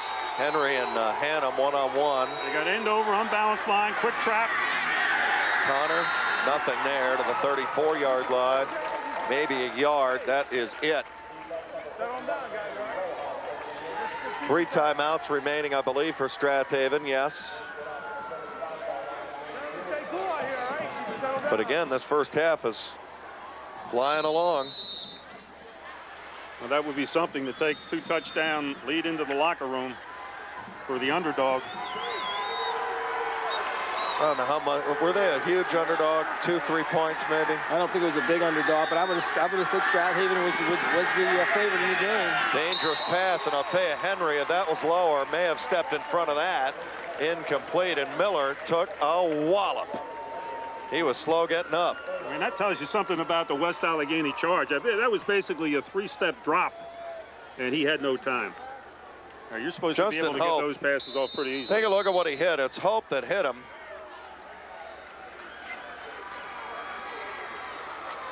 Ooh, man, that was lucky he didn't have something break there. He got caught in the wash at the same time. 21-7. Clock stopped with 2:54 remaining. First half. Another 3rd and long for Strath Haven, although they've converted their last 2. Looking long for Hannum, and he overshot him. Well, the blitzing has just taken Miller off his game. He is just not comfortable back there. The timing isn't there. It's a great defensive game plan thus far. And they'll have to punt, and 250 is a lifetime. He's 2 for 9 throwing, but 250 with this offense, Gordon's a lifetime. I mean, they can move around. Well, we saw them drive down the field in the last couple minutes of last year's game to tie it up, so they can go to the 2-minute drill. You know, they really went to a no-huddle offense earlier in the season. Let's see if they pull it back out of mothballs. High snap. Hannum athletically pulls it in. High spiraling punt. Pretty good kick. Palco, fair catches at the 27. 38-yard punt for Hannum. And let's check in with Gary. Gary? Well, you know, in statement response football, which we're watching tonight, Strath Haven misses their first big response right here. It'll be interesting to see now with 2:41 to go what West Allegheny could do with it. You know, they're really juiced down here on the sideline. Do you go for the big hit again, or do you start to just kind of milk this 13, 14-point lead that you have? Interesting, and let's put the equation together for you, Mike. 1 timeout remaining. Well, with a quarterback like Tyler Palco, you're trying to get another score. I mean, with that weapon and some of his wideouts, you can mix in a few running plays. You have plenty of time, but basically you're going to go down the field on his arm. In the legs of Deontay Henry, step around move into the clear, has 5, has 10, and a first down to the 38-yard line. A gain of 11. Well, you get your defense, no matter how good they are, you keep them on the field. That's a good call. You have time to mix in a few runs. You keep your defenses on the field for a long time, like Strath Haven's has been, and then you start getting some holes. The other nice thing about popping a run in there, you know, if you're the coordinator for Strath Haven, you basically have them in pass type prevent at this point. So those running lanes should be a little more open. I'm surprised he didn't go to no huddle, but I guess they feel like 2 minutes is plenty of time. No need to hurry. They definitely don't want to leave any time for Strath Haven maybe to counter. Here's Hawkins again, and he's got 10 more yards, and a flag falls. They might have a face mask down there right around midfield, or a block in the back. That could be either one. That official must be an ex-quarterback. He threw that thing about 30 yards. He did have pretty good turtle on. You know, we thought that Strath Haven could. Let's go ahead, Gordon. Finish. Strath Haven could have a clear advantage on the line of scrimmage, and now they've gotten behind, and they've been on the field a lot, and now they're coming right out and running right at them. They're really making a statement. We're in charge here of this football game right now. You got to like the way they've come right at them. They must have gotten a block in the back right around midfield there. The thing we saw Gordon on film was a little advantage for Strath Haven, but we can't factor in the emotional level they're going to show up with. And so it looks like West Allegheny, they just want more at this time. Red, 10 yards, replay first down. Well, Strath Haven, short week. Let's check in with Kevin Clancy, their head coach.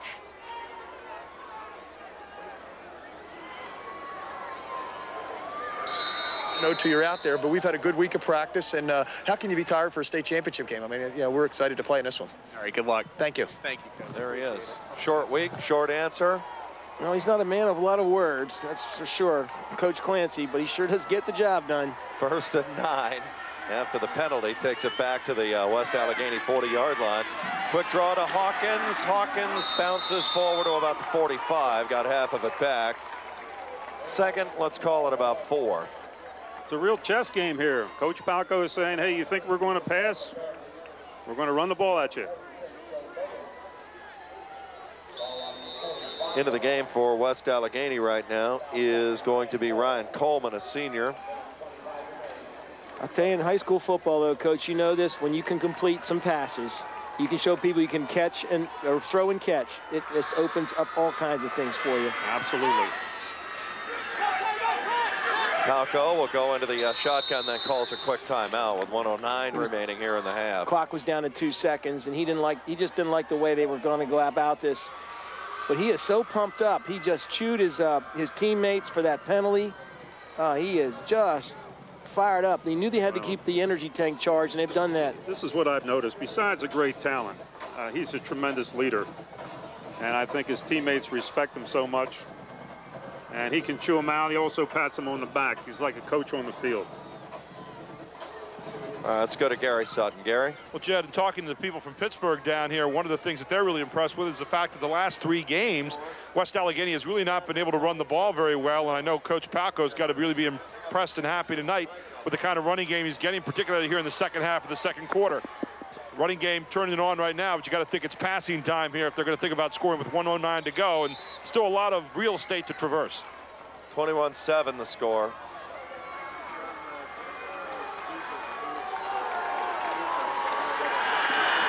Well, that's the last time out for West Allegheny, so their options could get limited here. Henry play action, Palco back, rolling, looking, throws, pass, caught. Got the big tight end, Mike Craig, is having a big first half, all the way down to the 38-yard line.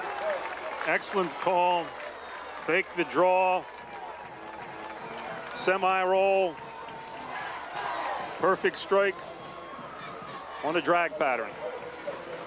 So the ball at the 38 and a first down for West Allegheny. And for Strath Haven, I mean, this is a huge moment in this game. They've got to have a stop here before the break. I mean, they're close to field goal range, which would be huge if you don't get the touchdown.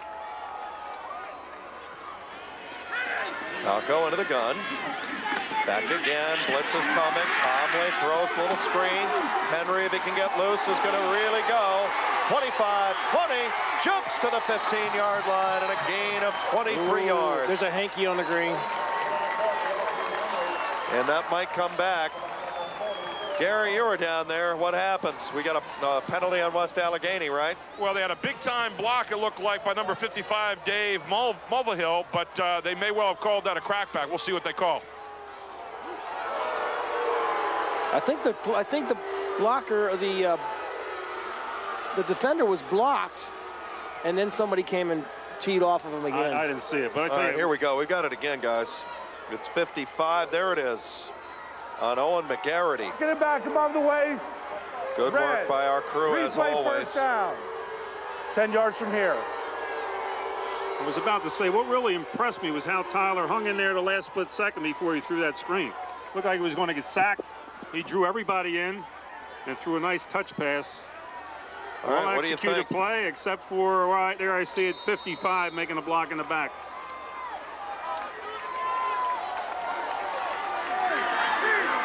Mulvihill, a junior. No backs.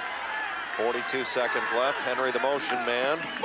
He steps around Palco, back down the middle. Slappy, caught, dropped, almost intercepted on the way through. Should have had that at the 12. Another laser shot. I mean, was that on the money or what?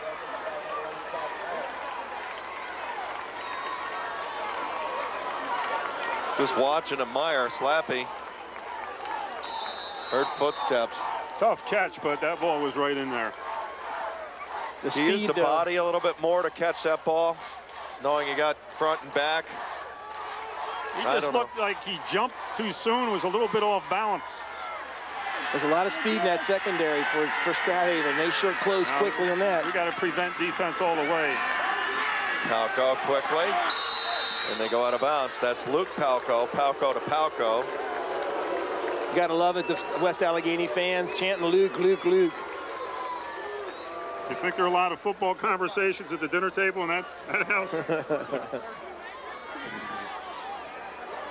Such great tradition in this state. That's a 14th year of the PIAA Football Championships. It's grown by leaps and bounds since it began in 1988.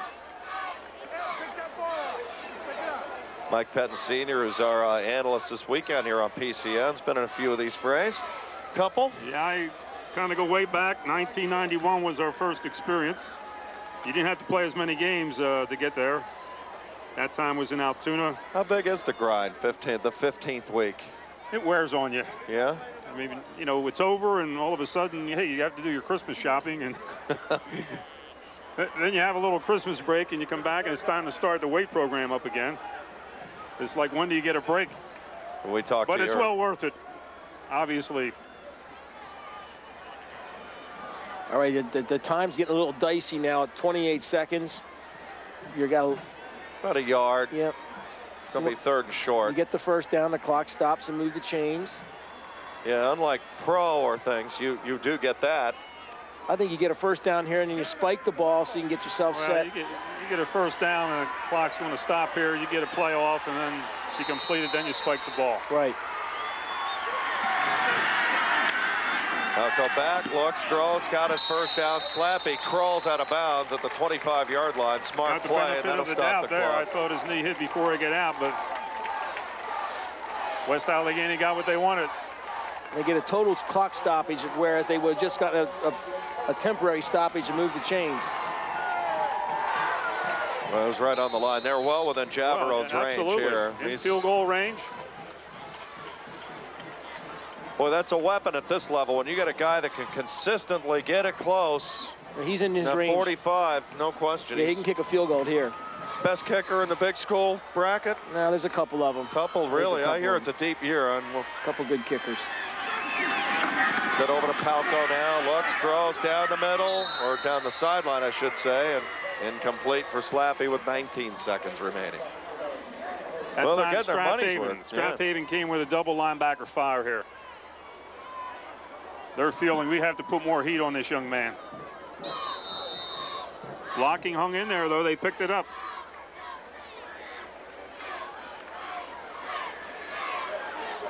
There's Derek Javerone, number 8. Numbers on the year as far as he goes. Looking at them, what are the...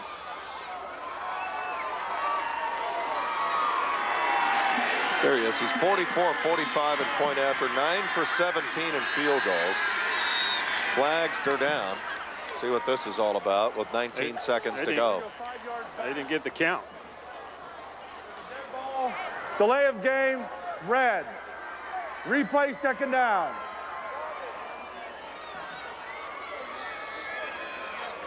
Well, that makes that field goal. Well, that's especially frustrating when the 25-second clock is right there. That'll go back to the 30-yard line. 21-7.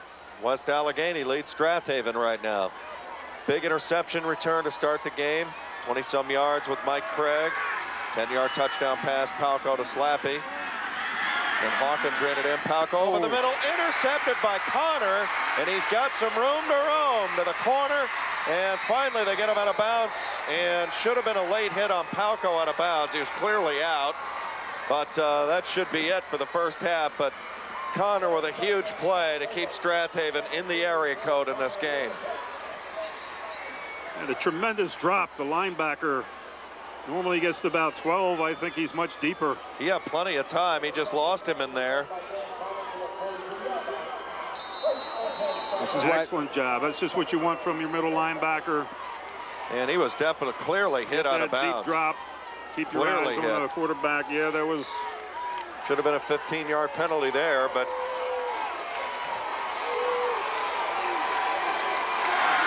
Well, we're going to be in a prevent. Then we're just going to run the football and try to sneak one down the sideline. Davis slides across midfield, and that should be the end of, well, out of bounds he goes. So they have a chance at one more play so they can do a Hail Mary into the end zone. I don't think so. I think he just runs another sweep. You wouldn't go to the end? You might as well go to the end zone. Why not? I don't know if he can get it there. He's going to take a big drop. They're going to come after him. Strange things happen when you put up those Hail Marys. Well, that's true.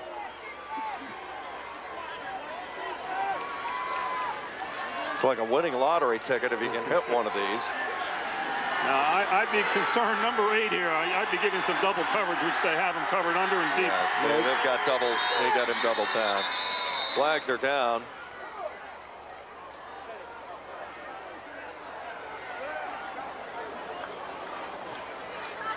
Tom Tinney is in a battle for West Allegheny with Jeff Milligan, the all-state guard for Strath Haven. Milligan, a great player.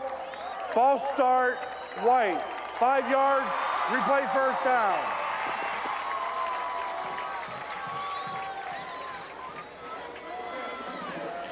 Oh, a little hook and ladder play here. That's a possibility. No matter what you do, I think you have to figure that Hannum is the guy that can get you this near impossible. You also got Lenny Carter. 50-some yards you need. A lot of speed with Lenny Carter. And he's tackled Nettledy in. We have come to the end of the first half of play. We'll have first half highlights, interview, point, counterpoint, and the like. 21-7, West Allegheny storms into the locker room with all the momentum, leading by 14. You're watching exclusive coverage of the 2001 PNAA Football Championships. This is the Pennsylvania Cable Network, Pennsylvania's championship network. Back with more in Hershey after this.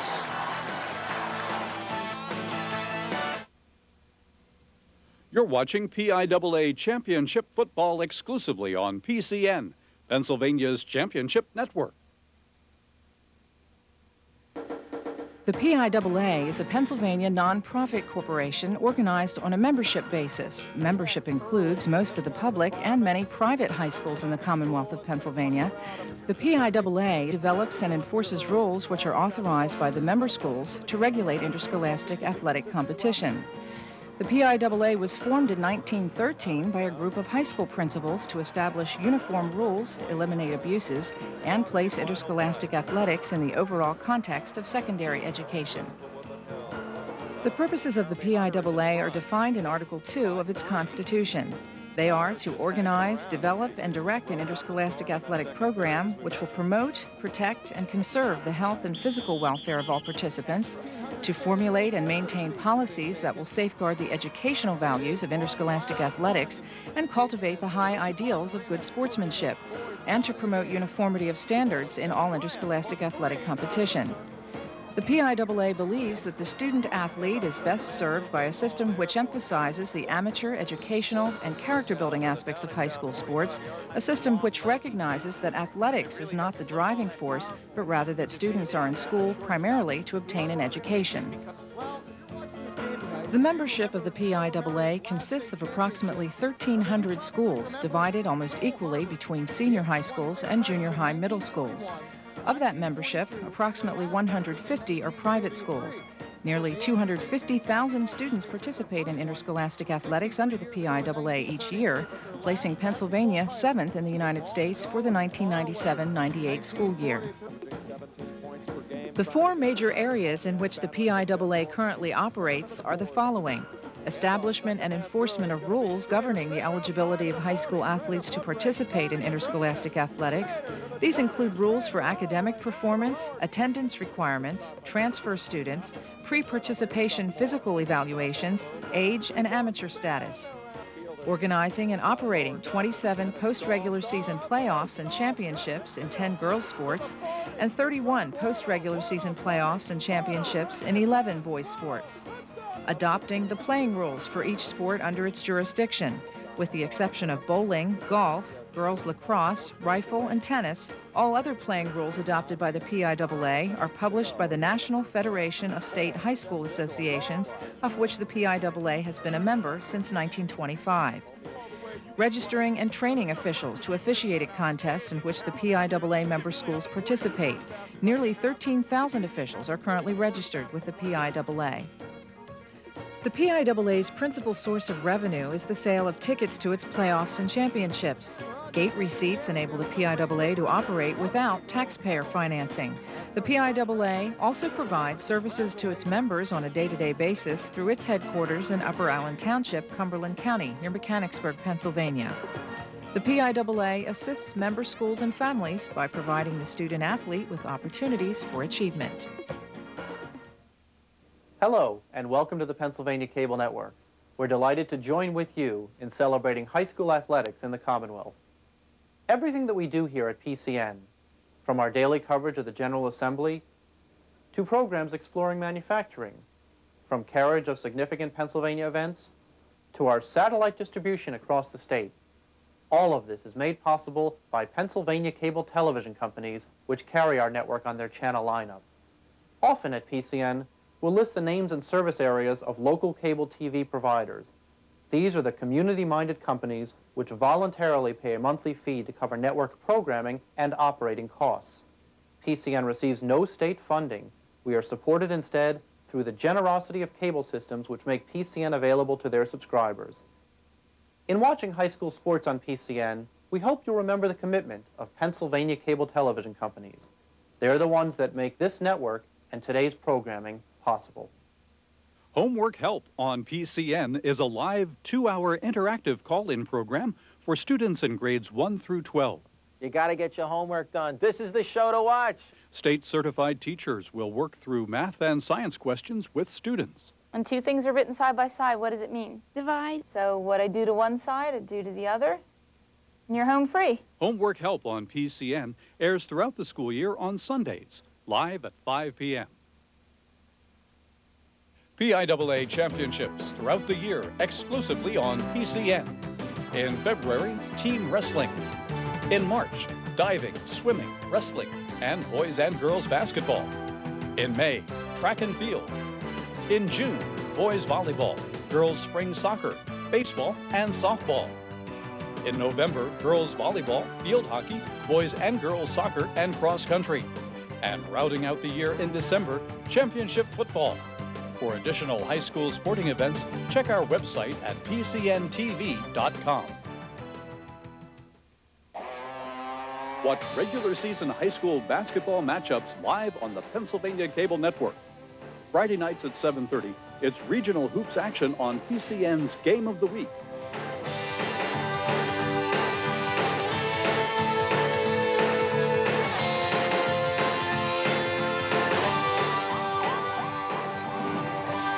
PCN Game of the Week leads up to exclusive basketball championship coverage in March. High school wrestlers grapple all winter long on the Pennsylvania Cable Network. Saturday nights at 9, PCN's Match of the Week features some of the best wrestling matchups from around the state.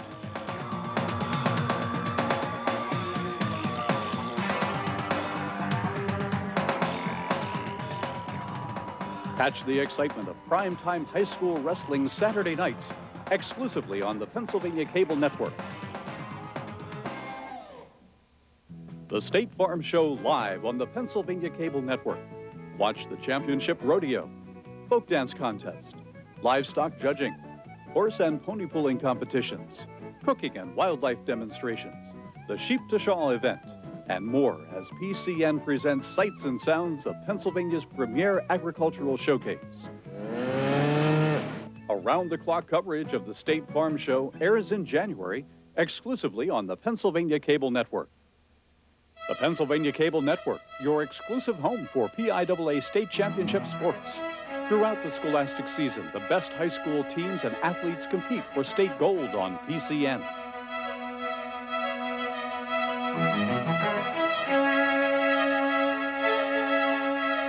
For a complete listing of championship dates and times, visit our website at pcntv.com. PCN, Pennsylvania's championship network. PCN tours of Pennsylvania manufacturers, museums, and historic sites air weekdays on the Pennsylvania Cable Network. Here's this week's daily tour schedule.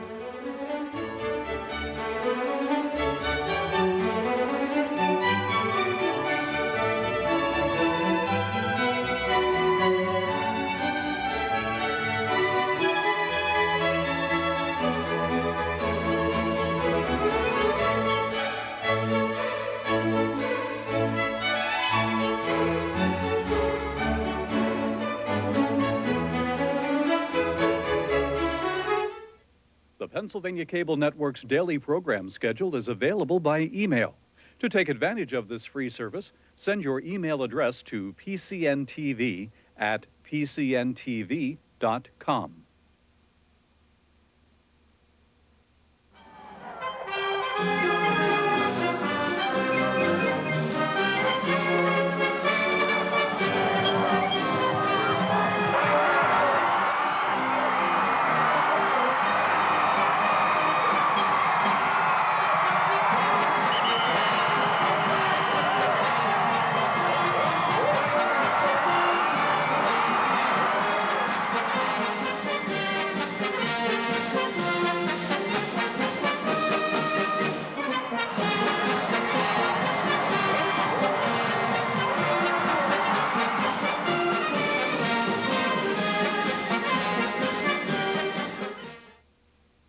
The Pennsylvania Cable Network is offering viewers a copy of the Commonwealth of Pennsylvania Legislative Directory.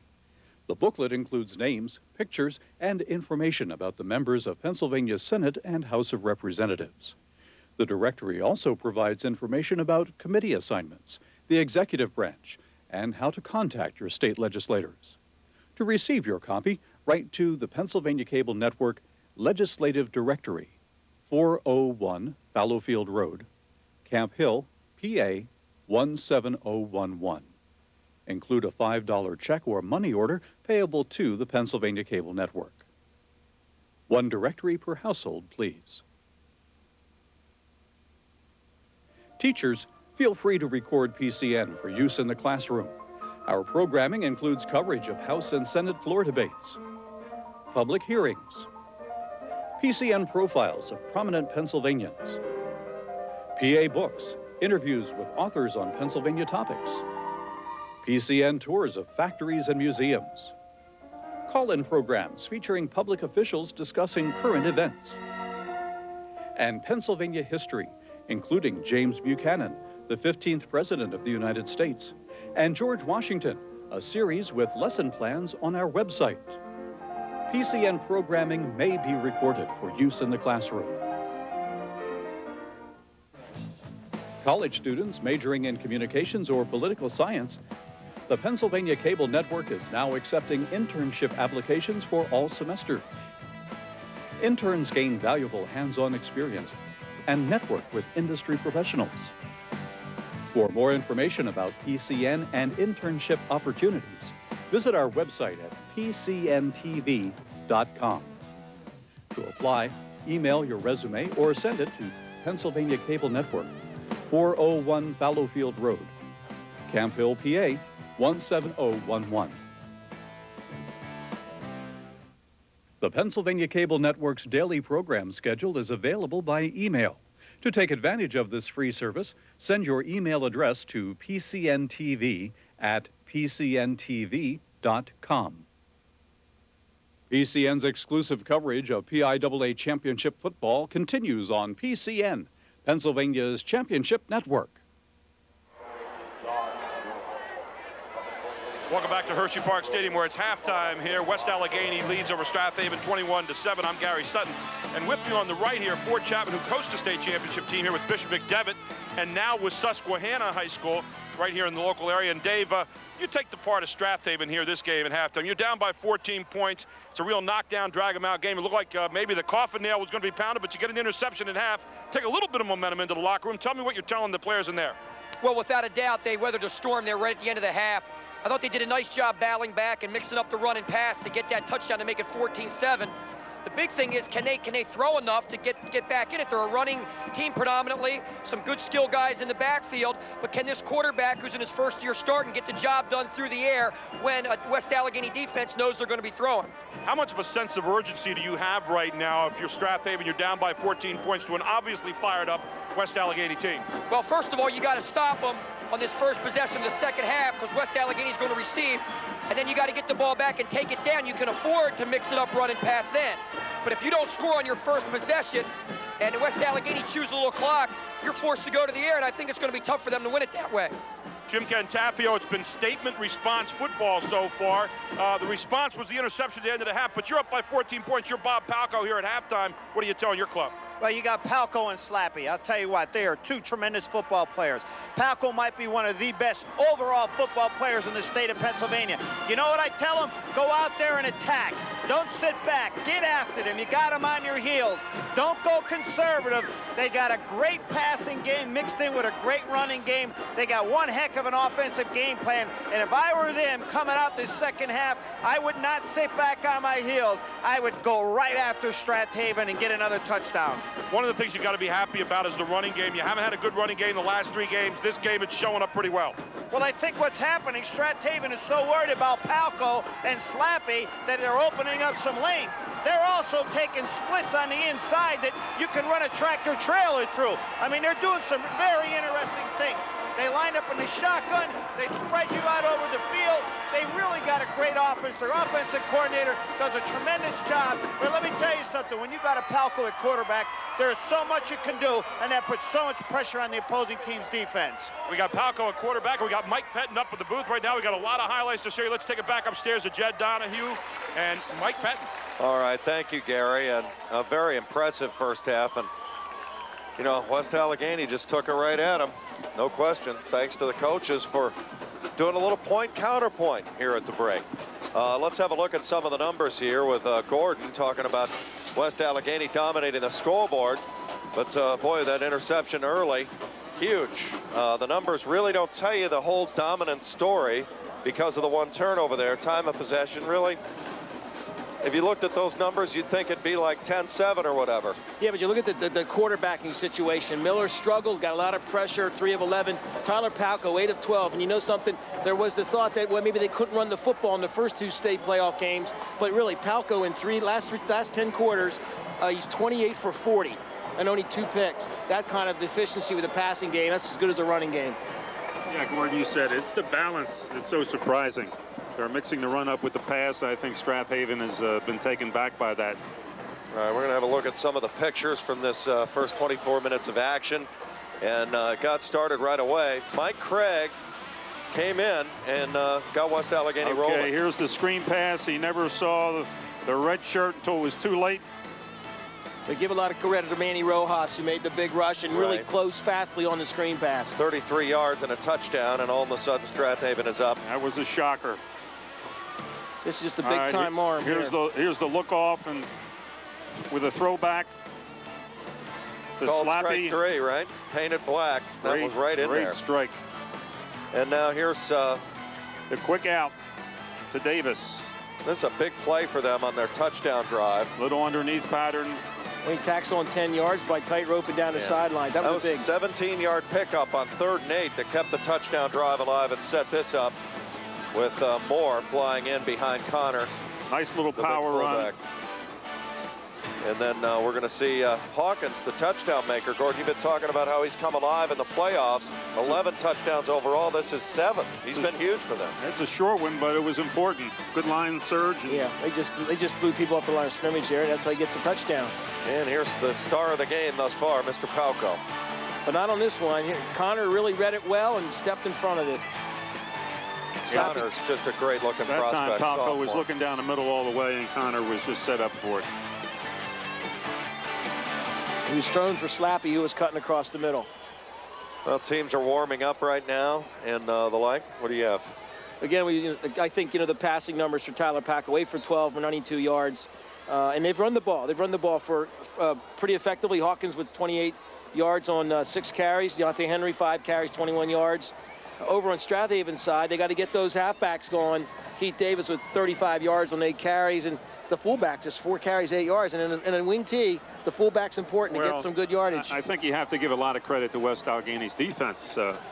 Maybe they'll learn some lessons. Sometimes you sit back and try to read that Delaware wing tee, and it doesn't work. So what they're doing, they're saying, we have plays on defense. We're attacking you.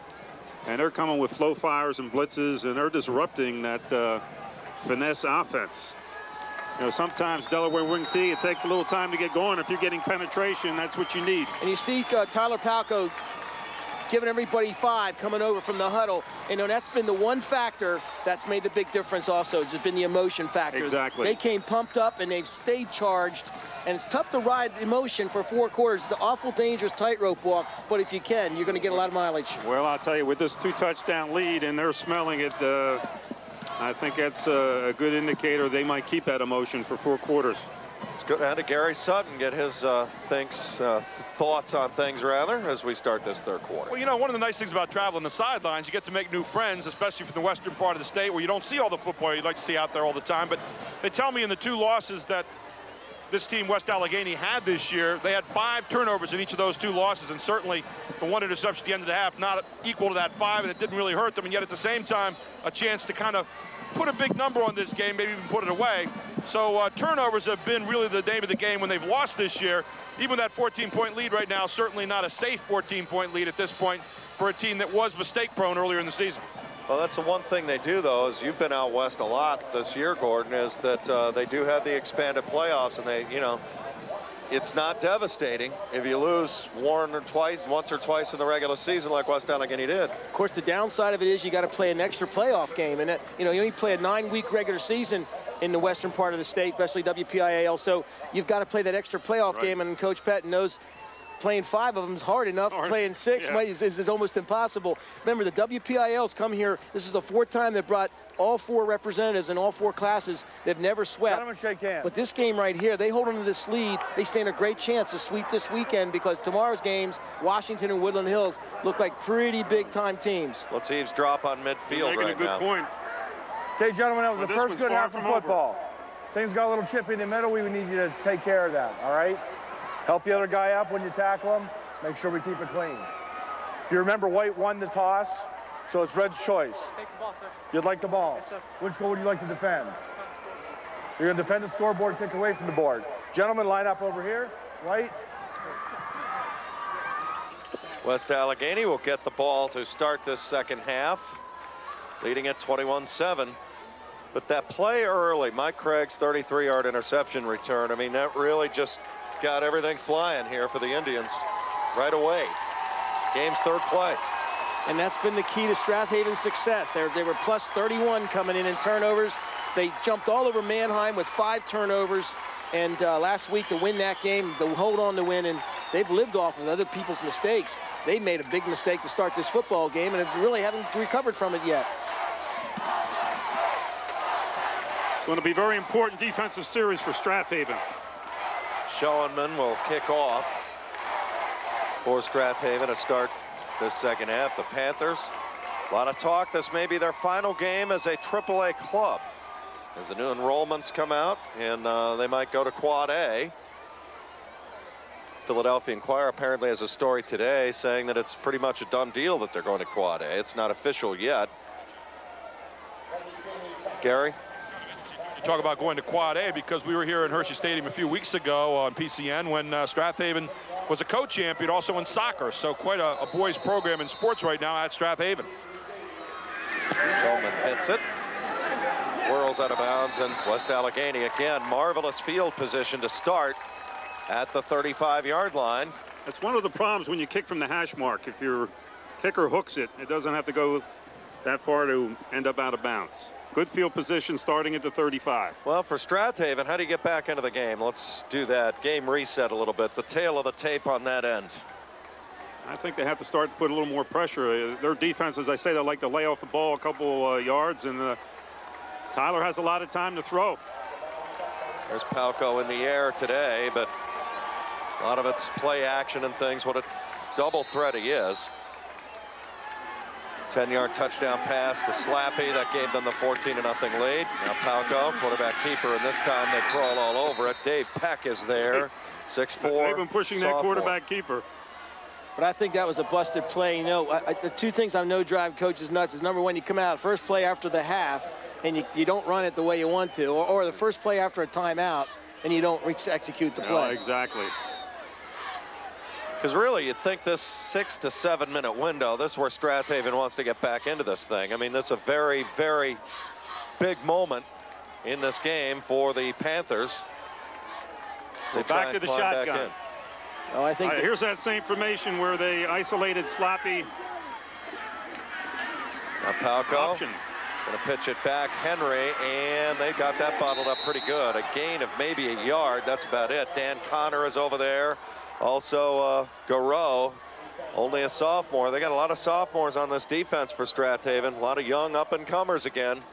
And everybody can move. I love that shotgun, though. You can still run option. You can still run counter off. That's what I said earlier. You know, most teams figure you go to the shotgun, you're going to throw the football. That was a well-designed option play, but even a better defensive play in stopping it. It was a kind of offense that Joe Paterno used to make fun of, literally, and then decided that that's what they had to go to this year to get their offense to move. With this offense, you're not too concerned with 3rd and 9. Palco back, looks, throws, pass, caught. First down, Luke Palco, it's down and recovered by Strath Haven. They've got, no. Palco got it back. He got it back. Oh, how'd he do that? He crawled onto his kitchen floor to get to it, and he got it. Like he'd lost his contacts or something. Well, I don't know. No, I'll tell you what, that was. I tell you what, his dad was a couple steps away from him. he didn't want to get up without the ball. He wasn't going to be able to go home if he didn't get that ball back. Wow, great recovery right underneath Brian Moore. I'll tell you, that play there we might remember when we get to the end of this. I was just going to say, those are the little plays that you look back and say, hey, it could have been the difference in changing the game. What a throw and the length. Quick handoff this time. Nothing doing with Cody Mullins. Well, I think Strath Haven's getting onto these wide splits. That time their D lineman angled out into the dive hole. It's Garreau again in on the stop. Garreau, 5'10", 160-pounder. We're seeing some new names on defense for Strath Haven. A couple of guys have stepped up here. Another guy that's been out here is Jazino, another sophomore. Yep, and the senior Joe Bowman's seen a lot of time as well. Strath Haven needs to get stops. They're down by 14 points. Now power I formation. Now they come out of that. Now no backs. Little everything for West Allegheny. Henry makes the catch, step around move, and slides forward. Pretty good positive yardage to Strath Haven's 47. You realize how difficult it was to make that catch. He made it look easy, and then he made a couple super moves.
The replay.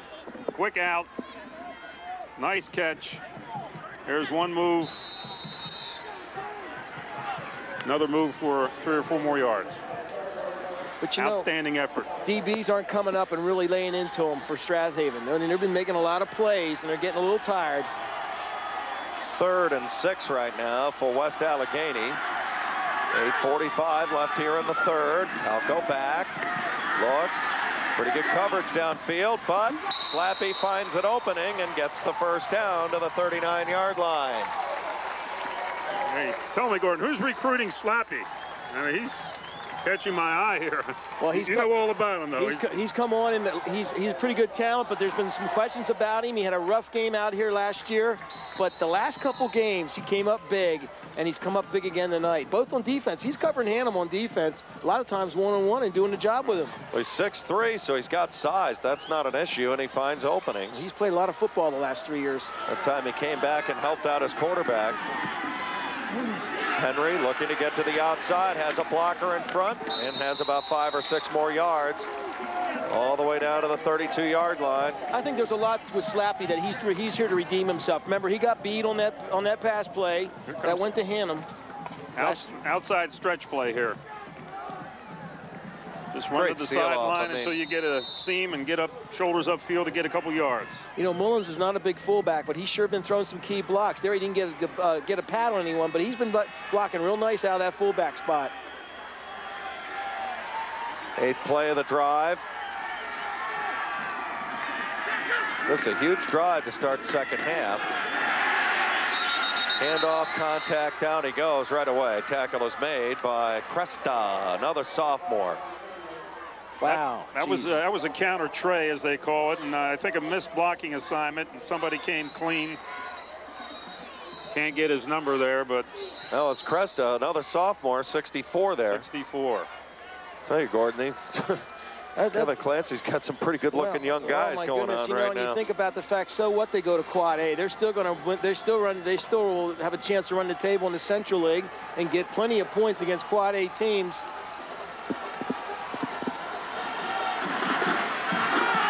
3rd and 8. This is a big down for Strath Haven offensively. The blitz is coming. Palco got it away. It's open. Here he comes to Craig. Step around, move to the 20.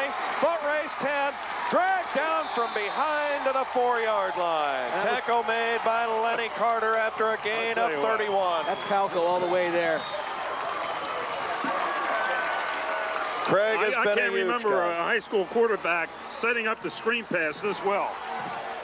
Didn't look pretty as far as spiral, but how effective? You bet, 31 yards.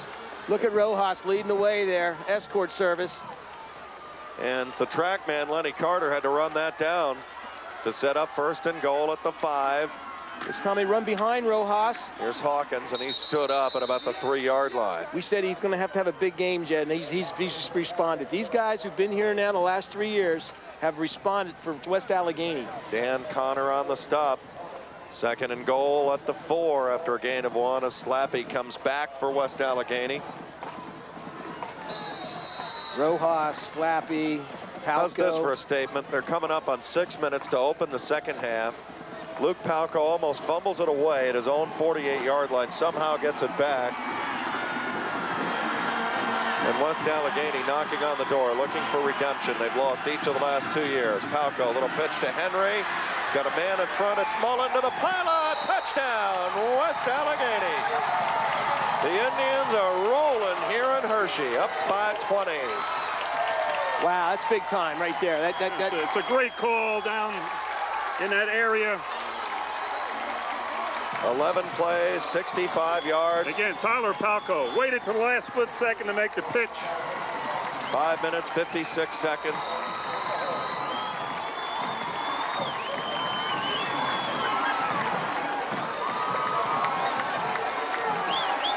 Wow, is all you can say to that. The big screen to the tight end. A lot of fans back in Pittsburgh right now, pretty excited. Davarone splits it, and off the board it goes. Might see him later in the summer at the Big 33 as the kicker for Pennsylvania. Certainly would be a legitimate candidate.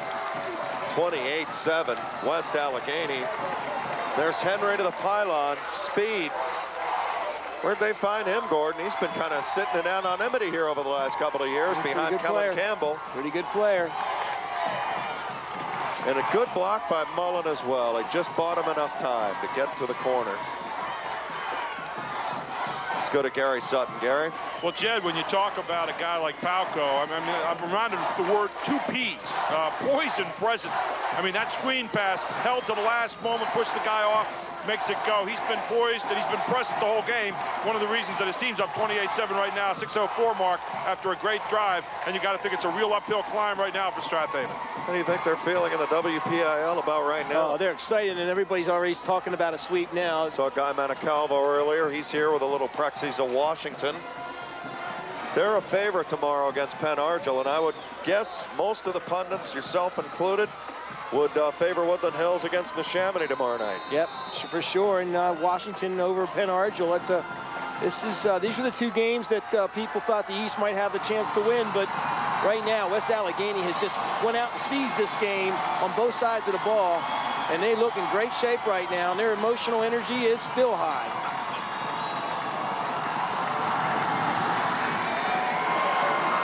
It'll be Davis. Can't come out of the end zone. 3 touchbacks now. That's kicking the ball. It's just a great asset for West Allegheny's defense. Bob Palco running down the sidelines, very excited, gave a high five to Javarone for kicking it into the end zone. Coach, I've seen you give some high fives. See where that red dot is right there? That's where a lot of good football's being played Never to right a kicker, though. West Allegheny, Imperial, as you say, near the airport. Yep. Been through there just quite a few times over my days. 3 touchdown lead as Strath Haven touches the ball for the first time here in the 2nd half. As we look at their senior quarterback, Dan Miller, who's been under siege. They'll give it off to Davis, and he's running into an excited bunch of red and silver. The Silver Bullets, they are crawling all over them. Well, now you can really let tee off. You know, you got some room to play with, and that just makes your defense all that much better. The circumstance of the scoreboard. Almost a point, you mentioned this earlier this afternoon, where play action. Why bother if you're defense, right? You're expecting the pass, right. Absolutely. And again, you got a wing tee team that lives on play action, so we'll see what their game plan is. They're going to have to change up, I think, a little bit. There's that inside reverse. And there's nothing there. You know, it's the wing tee offense, at least so far today, is taking a terrible beating in terms of its ability to get out of a hole West offensively. Allegheny, they're staying at home, reading their keys, attacking, disrupting those pooling guards and tackles. There's Keith Davis. He's tired. There has not been much room to run. 3rd down and 7. Underneath 5 minutes left here in this third quarter of play. And Strath Haven and pretty much up against the wall now. It's been 3rd long all night long, as you see the numbers on Connor. Back goes Miller looking. Now he's looking long for Hannum. Has him out there, and it is dropped out of bounds. A tough catch over the shoulder. A real tough chance. And look who's covering him. Slappy and Palco both there. That time he had double coverage. They gave him single coverage to start the game. And he almost brought this down anyway. He holds on out of bounds. He did have his foot down. That is a catch. But Palco brought a load of bricks there and really stung him, and he couldn't hold on to the ball. May not have come down in bounds anyways. Hannum punt. Now we got a whistle. Looks like we're short a man. They had 10 guys on the field.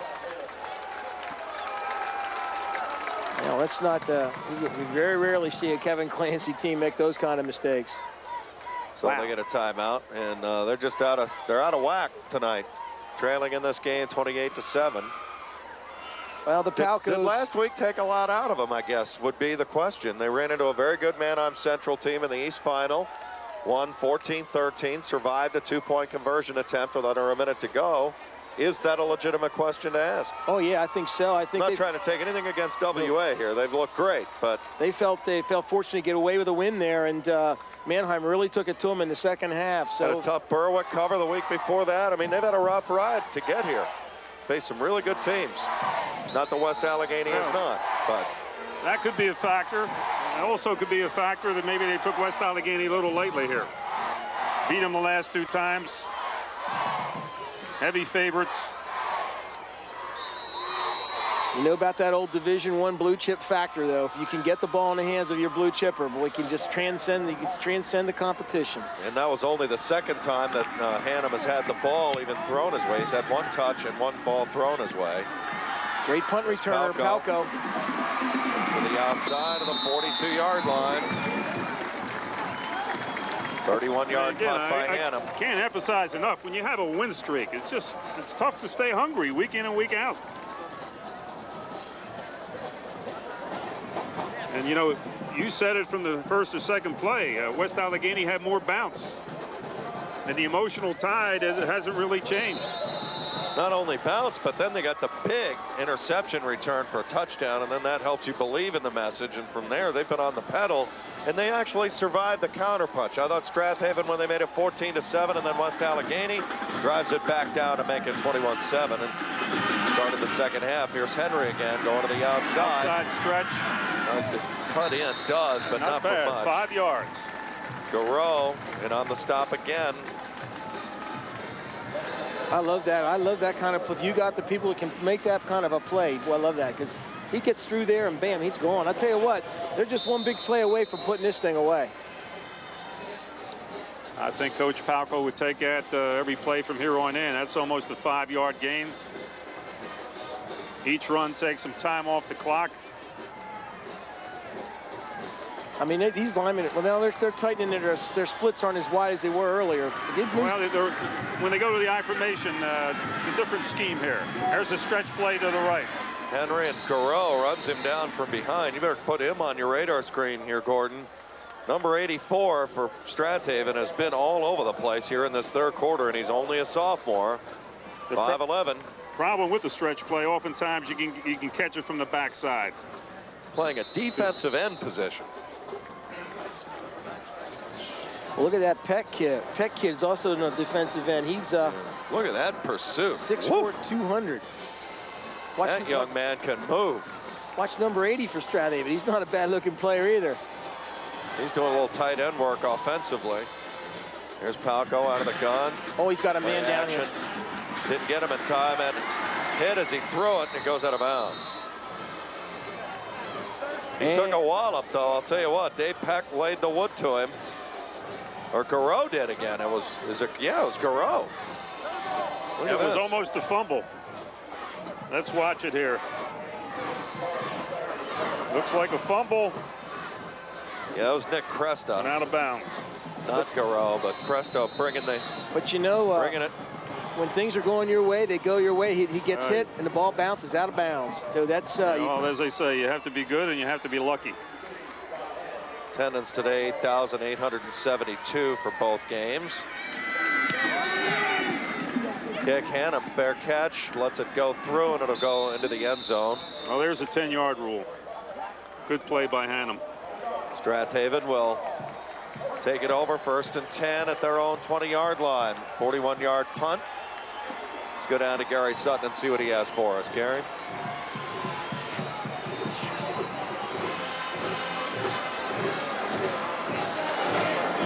Well, Strath Haven's running out of outs. They're down 3 touchdowns, and they basically have 14 minutes and 46 seconds of clock. And a wing T offense, which has been proven here, at least today and in other instances, to not be a real high-octane comeback attack. They've got to get Hannum or hit some kind of big play. Here comes Davis, sweeping to the right. Not much there. West Allegheny is excited on defense. They are just flying to every move. Manny Rojas. Also there, Mike Craig again. Josh Hannum, 1 touch today, and it wasn't a catch, it was a run, 5 yards. The other time they threw it to him, he had 1 foot down, but he couldn't hang on. A real tough chance for him. Got to get the ball in his hands. In their last series. 44-game winning streak. As you look at the senior quarterback, Dan Miller replaced Mike Connor, who's been brilliant the last couple of years. Outside reverse. Here we go. We got Connor in front of Hannum. They can get him to the outside. Got maybe a clip. Might be on the quarterback, laying the block at the 25. I have a feeling that's coming back. That might be on Connor over there. It's going to be a block in the back or a clip. Here we see it. 14 quarterback, lead blocker. The mask. Face mask off. Where did they see that, Gary? I missed it. They had a face mask right here on the near sideline coming out. Was that coming out of bounds? Coming out of bounds. Well, from where we are, obviously, we didn't see that. You know, you talk about Josh Hannum and the number of touches tonight. I think Gordon made a good point. And you look at his numbers this year, down a little bit, 37 catches this year, but he's been double-teamed all year. White, 5-yard penalty. Replay 2nd down. And of course, Gary, he doesn't have Mike Connor throwing to him either, a guy who could get the ball in there no matter where he was. All right, let's have a look at it here. There it is. All right. Okay. And it's good that it's 5 yards because he didn't turn his head around. It was kind of an inadvertent thing. So, good job as always. Our production crew from WITF TV here in the Harrisburg area, and delighted as always to be working on. That could have been 15 once you turn the head like that. Even if the helmet jostles, you're absolutely right. Mike Pettis Sr. is with us. Gordon Blaine, Ted Donahue with you. Miller throws, and again just catch and drop. Miller hit right by Slappy. Right. Joe Slappy came tonight to redeem himself. And he sure has done that. In the playoffs, he's just come up big. He's made big catches. Here's the pressure. He's throwing off his back foot. He has not been comfortable back there at all tonight. And that was the game plan. We're not going to let him get comfortable. We're going to make him beat us. Bob Palco and his staff have come up in 6 or 7 days with really a brilliant game plan on both sides of the football. I get the feeling he may have been working on a little longer than 7 days. You're saying the first day of summer last August? Possibly on the radar screen? How about a week before Christmas last year? Here's Miller. He has time this trip. Hannum caught it with a 36 and a 1st down. That was a big-time throw, Coach. Absolutely. The difference was he had a lot of time. This is the most time probably combined on every pass attempt that he's had all night. We need a little pressure from the DN on that side. You don't. Where is the end? He's. Well, they kept 2 backs in for pass protection, and left it up to Hannum. You get open, and he did. 23 yards on that completion. They just kind of turned the pocket a touch over a little bit there, maybe to buy a little time. That was a big conversion on 3rd down. Here comes Moore trying to get free, and there's nothing there again. The running game is unavailable to Strath Haven right now. Stefanski has been everywhere. It appeared to be 9 guys in the box. Well, they made that gamble early by putting single coverage on Hannum. He hadn't seen it all year long, and they got the blitz package, got the touchdown out of that early, and they have been rolling since. Now they've got a little bit more of a double down on Hannum, number 8 for Strath Haven. Final seconds of the 3rd quarter, Hannum's your motion man. Quick counter to Connor, nothing much there. I think Manny Rojas got him, sure did, 51. 3-year starter, Gordon. This guy's been the real deal. He's been a two-way warrior for him. We talked about he had to have a big game tonight. We said that in the pre-game, and that's exactly what he's done. He stepped up. The end of the 3rd quarter, and all of a sudden West Allegheny is 12 minutes away from extracting revenge for a couple of heartbreaking trips here to Hershey the last 2 years. They lost in '99, 21-0 on a windy, extremely cold night in Chocolatetown, and then last year lost a shootout 31-28 after driving the length of the field to tie it at 28, and then Mike Connor brought him back, and Josh Hannum, and they hit a game-winning field goal. Connor with 5 carries for 11 yards in this football game. You got to get more out of your fullback in a wing T offense than that. I got to tell you what, I think the people in WPIL right now are just, they're being careful not to crack a smile or get a good feeling, but they're thinking sweep. There's no doubt about it now, and they believe they can get it done. This was the one game they wanted to turn the dime, and they sure have. 7 tackles for Rojas in the game. Do you really feel like you carry your own district mantle when you get to these kind of games a little bit? Absolutely. I think ever since the playoffs started, you know, East versus West, there was the pride factor early on. You know, Western football had the reputation. I think the way things have evolved, you have parity, but certainly if West can sweep all 4, they'll have some bragging rights for a year. Here's Hannum getting another touch, trying to get to the outside. Palco brings him down, but not before he's got a 1st down. He converts 3rd and 5. He got 7 on the play. Well, Hannum has had a brilliant career. I've really enjoyed him a lot. There's Pitt versus Notre Dame right there. Here he is. These 2 young men are going to hook up in the next 4 years a couple times. Strath Haven, of course, in the Philadelphia area down there in District 1. 28-7. Opening minute of the 4th quarter. For Strath Haven, they got to have it here. Here's Connors, got pretty good block, steps up, has 5, has 10, still chewing it up, still churning to the 41-yard line. It's another Strath Haven 1st down. Connor with only 5 carries for 11 yards before that, almost got all that on 1 carry. 1st down, Strath Haven again. They get the big guy loose for the first time here. That was an extra effort run right there. Look at that leg drive. Got to have something on this trip here. Touchdown. They'll use 4 downs to absolutely. move I chains. think Coach Palco is saying, hey, give it to the fullback a little bit more. You're not going to beat us with the fullback. Game is being won or lost here. Here's Hannum, tries to step forward. Cracked the seam briefly before running into Stefanski, who put that fire out at the 35. Let's check in with Gary Sutton. Gary? Well, I've got to ask Coach Pettin a question again from down here, though. While you are making some progress field-wise right now, the clock continues to roll. It's definitely the friend of West Allegheny as it ticks down to 10:55. Do you have to depart the running game and head for the passing game, Coach? I think you're right. I think you have to start injecting more of the pass into the running mix. There's no question.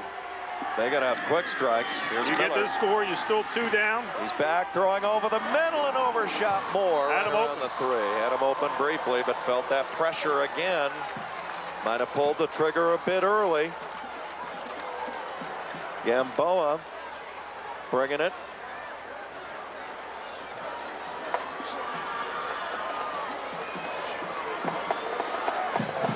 He had pretty good time, and they had the right route on, and Moore was behind Palco on their screen right there. So 3rd and 6, at least that'll stop the clock. 10:37 to go. So what do you say, Gordon? 4 down territory here, right? Right. No question. I think you got to throw something out in the flat here, though. But you know, you got to somehow find hand him and just get it in his hands here. Get him wide. Well, he's been getting the ball more. He's going to get a run here. 11th play of the drive as Miller drops again, looking, throwing. Looks for his big tight end who got whacked by Pelko, who gets up excited. Oh, no, he's going to get a flag. It's going to be a 15-yard unsportsmanlike penalty flag. And if you can get a camera on Bob Pelko's father, he is not happy. He just dashed out to the 30-yard number there on the 30-yard line. Pretty worked up. In the pregame meetings, they say they just will not tolerate it. They have a zero-tolerance policy. Previous spot. There's Bob Pelko, who's not happy Coach at all. He doesn't like the call. This could be big. I mean, they're not done yet. There's that. Well, you're going to get whistled for that. Yeah. All right, let's go down to the field. Looking at it on replay, when you're doing your celebration. Unsportsmanlike conduct, red. 15-yard penalty, first down. If you want to show excitement, you have to run back to your defensive huddle, jump up in the air, get a pat on the back, but you can't do it around the player. You just tackle. You got to get away from him. You're right. Just poor judgment on Palco's part, and he knows better. And he's not a dirty player. And he's not that kind of kid at all. He's taken up with the excitement of the game. He respects his opponents. He loves being around both the other team and himself. He's not that kind of kid. Coach, you're absolutely right. If he does that in the huddle, no big deal. Or back around his own guys. He just gets very excited. Here comes Connor, and again, they have that sealed off. There is nothing there. No gain. Manny Rojas leading the way again. Number 51 making a statement in his final high school game. Gamboa is there as well.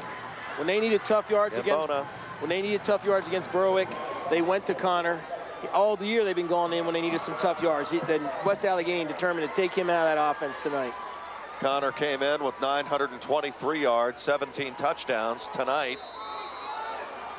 He has 7 carries now for I think 21 or 22 yards. It's been tough sledding. You know, Bob Pelko has ties here to the local area in Harrisburg area. I'll bring that to you here after this play. Double handoff. Now Connor will lead Hannum as they try and get him to the outside.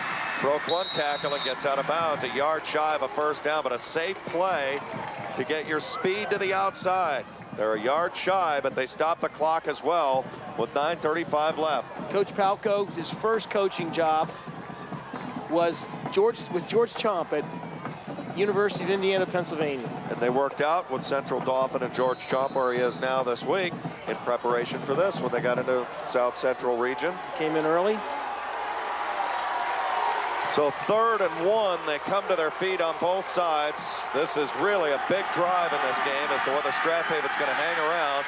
Miller, play action into the end zone, caught, touchdown! Touchdown, Owen McGarity. Give him a lot of credit. He stopped. He could have kept running. He stopped, and that's when the ball came to him. Yeah, he waited for the receiver to break open. Threw a strike. Here's the replay. McGarity had the eventual game-winning touchdown toward the end of the first half. Those were the 14th point anyway. Very unsung tight end, very good tight end, and a good defensive player as well. He's on for the extra point. It's blocked, and that's huge. And guess who blocks it? Luke Palco. Luke Palco comes through with a big block. Wow. This is the Palco show tonight. I'll tell you. Well, here's the touchdown again, and let's explain what's going on here, Coach. Play action, full sprint. Great job by the quarterback, squaring his shoulders, attacking the line of scrimmage, and he threw a strike. Garrity's like, oh my God, I'm this wide open. Don't drop that. Don't be dropping that kind of stuff. Well, the missed extra point, though, is a monster. Oh, it's huge. It's now 28-13, 9:26 left. He just blew in there, though, untouched. It's too early to think onside kick, isn't it? You can't take that extra point coverage for granted. I mean, that blocking, you work on it every week. Sometimes those big linemen fall asleep inside. And he did come up the middle. He didn't come off the edge. Kicking onside here?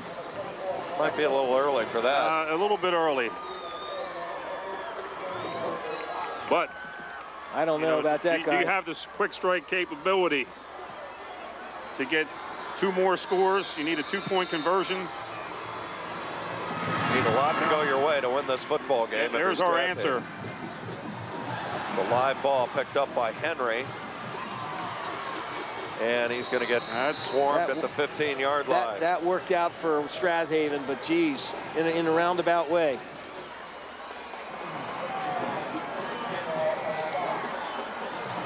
I think that was very returnable. I think you roam the halls of your school and you find somebody who can kick the ball into the end zone. Tell them you got a starting position if you just show up. Isn't that the truth? We'll go visit the soccer team who won a state gold. When you think colleges give scholarships to kickers and punters, gives you an indication how important special teams are with your kicking game. I think we're the closest. The parity with the 85-man limit of the next level, I'm amazed more people don't give out scholarships. It's become more magnified because there is such parity and so many good players around that's such an element in your game. You got to have it. Here's Henry on the run. I know you've been a stickler on that area for forever. Special teams. Special teams. Unfortunately, we haven't had the great kickers. Now, I roamed the halls, but I couldn't find anybody. No one on the soccer field either. So, you know, we had to go to those squibs and the pooch kicks. Look at this. He's going to throw the ball. 2nd and 4. That's a live ball. Nope. They rule it not. They ruled it a pass. How about that, though, for not being at all conservative? We're just going to keep playing our game. 3rd down and 4, but that stops the clock with 9:11. I mean, you got to start thinking about just stopping the clock at any time you can if you're Strathaven at this point. Save any amount. And talk about special teams. The thing that we worked on the most that was very frightening to us was having a punt blocked. So that's the one aspect, and that might be coming up here with. You blocked a punt 3 years ago for a monster victory. Yeah, it shows you that won that game, but you don't want it to happen to your team. Here's Palco back again on 3rd down, throws incomplete. Boy, he had all kinds of coverage he was throwing over there to brother Luke. And that stops the clock with 9:06. Lenny Carter, the big-time sprinter who transferred in from Wisconsin. Boy, he was just looking to pick on that one. He had some big interceptions against Mannheim, and he almost came up with one there, and that's a touchdown if it is. Sure, if Coach Palco had to redo that series and keep it on the ground a little bit more, because that only used up 11 seconds and 2 downs. Let's see if they come after it. They've got some home run hitters waiting on the other end. They got the return on. And it goes out of bounds. Not a very good kick. Where's he going? Up near the 41? Wow. 42-yard line. 22-yard punt. This is going to get interesting. Strathaven is not done yet with 9 minutes. Again, only 11 seconds are used with 2 downs. And with 9 minutes to go, they'll take over 1st and 10 with some momentum now at 28-13. It was obvious Coach Palco felt very comfortable and confident with his execution of those pass plays, and they didn't happen. And this is where Strathaven is. Oh, you count them out, and here they come again. They're like that trick candle, the flame, you just can't get them out. Here's Miller. Throws down the middle, intercepted. Well, the trick candle may have gone out there. That's a huge turnover. And it is Stefanski dropping in coverage downfield, and a ball that Miller, I think, would like to have back. And this is the waggle play, rolling to the left. Looking for the crossing man. He overthrew it. He had Peck out there. You had too many receivers too close together here. Somebody ran the wrong pattern. That's McGarity that he was looking for, and there's Kevin Clancy. He knows that was a golden opportunity. It appeared that the deep man didn't clear out the area.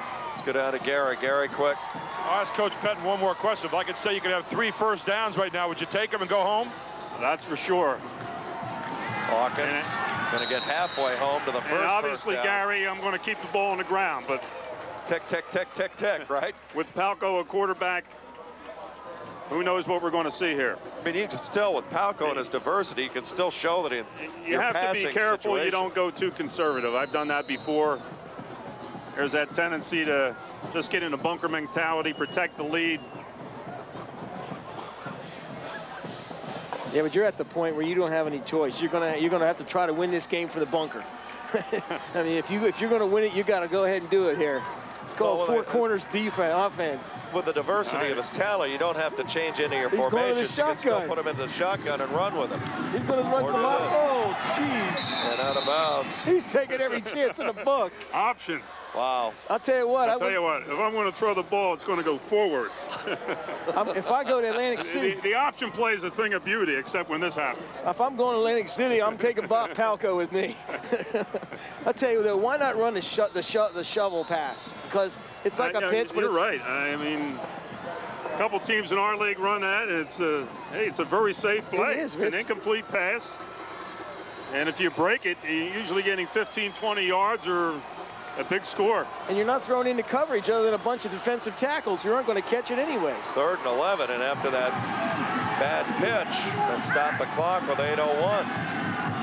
I'll go back, quick hitter, goes to Slappy. Slappy trying to cut and gets away. Look out, they have a block to the outside. Here he goes to the 40 in the clear midfield and out of bounds at the Strath Haven 45-yard line. Hey, those are the plays that win championships. 29 yards, and that play looked dead. And he resurrected it with some great moves. I'll say he did. Hey, here it is again, guys. Can't harp on it enough. He can't. Look at this. Look at the balance. Look at Palco out there. Both Palcos leading the way. They've been something. That Luke will get after you. He's not that big, but now little brother's always tough, isn't he? He has to be, right.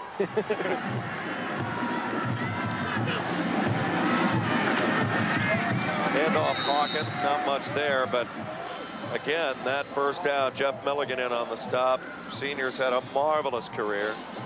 You think about these seniors for Strath Haven, 2 straight champions. They have been in a legendary class, needless to say. There's no question. But for West they still Allegheny, might pull it out, but regardless, they've had a great run no matter what happens. and you say the hunger after it gets up so high, a winning streak. That's the toughest part mentally for the coach, to keep the team up. I mean, usually when you lose a game, you come back, you have great resolve. But if you keep winning, it's tough. You lose that mental edge. What you try to do is you make close games like they're losses. You make them come out of Monday Night Film or whenever you show them like, hey, we thought we won the game, but coach acted like we lost it. You tell them they have to play to the standard, in this case, the Strath Haven standard. And even though they win sometimes, you treat it like a loss. And that's the only way you can keep the mental toughness. Deontay Henry going for about 2 or 3 yards there. It's 3rd and 6. No pitch into Henry this time. Cuts back forward, slides to the 42-yard line. You got to remember also, when you're on a winning streak and that bullseye each week gets bigger and bigger, you just become a bigger prize for your opponent.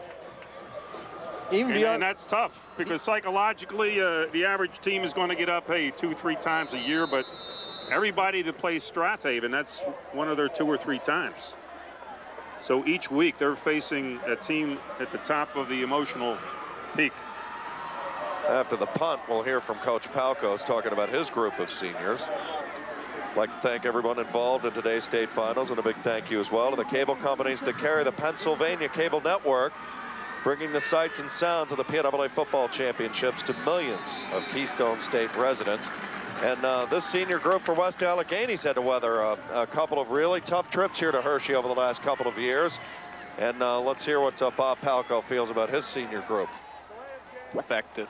They've done good, but then we expect that. They're seniors. They've played for 4 years for us, and that's what your seniors and your leaders on the team are supposed to do. They're supposed to make plays. So, I just hope we can make some tonight. I know Well, they've made some. They got started. One senior, Mike Craig, big 33-yard interception return. They really haven't looked back since on the game's third play. They're coming with the block. Connor almost got there, and they run the punter over. That's going to be a roughing call. Connor knows it. He almost got there. The ball, I think, went almost under his forearm. He was close. Here we'll see it again. He was blocked into him, but it doesn't make any difference. Here it is on the field. Personal foul. Roughing the kicker. Captain. That should about do it. Obviously, they'll accept. 5:23 left. Personal foul, roughing the kicker, white, 15-yard penalty, automatic first down.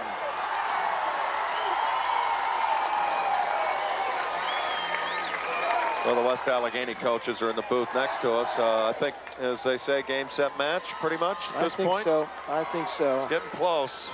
And you know, you look back, you win championships with defense, and they came out. They were just determined. They were going to just go all out defensively. They were shooting gaps early, putting a lot of pressure, making the quarterback for Strath beat them, and they just were too much for Miller and company to handle.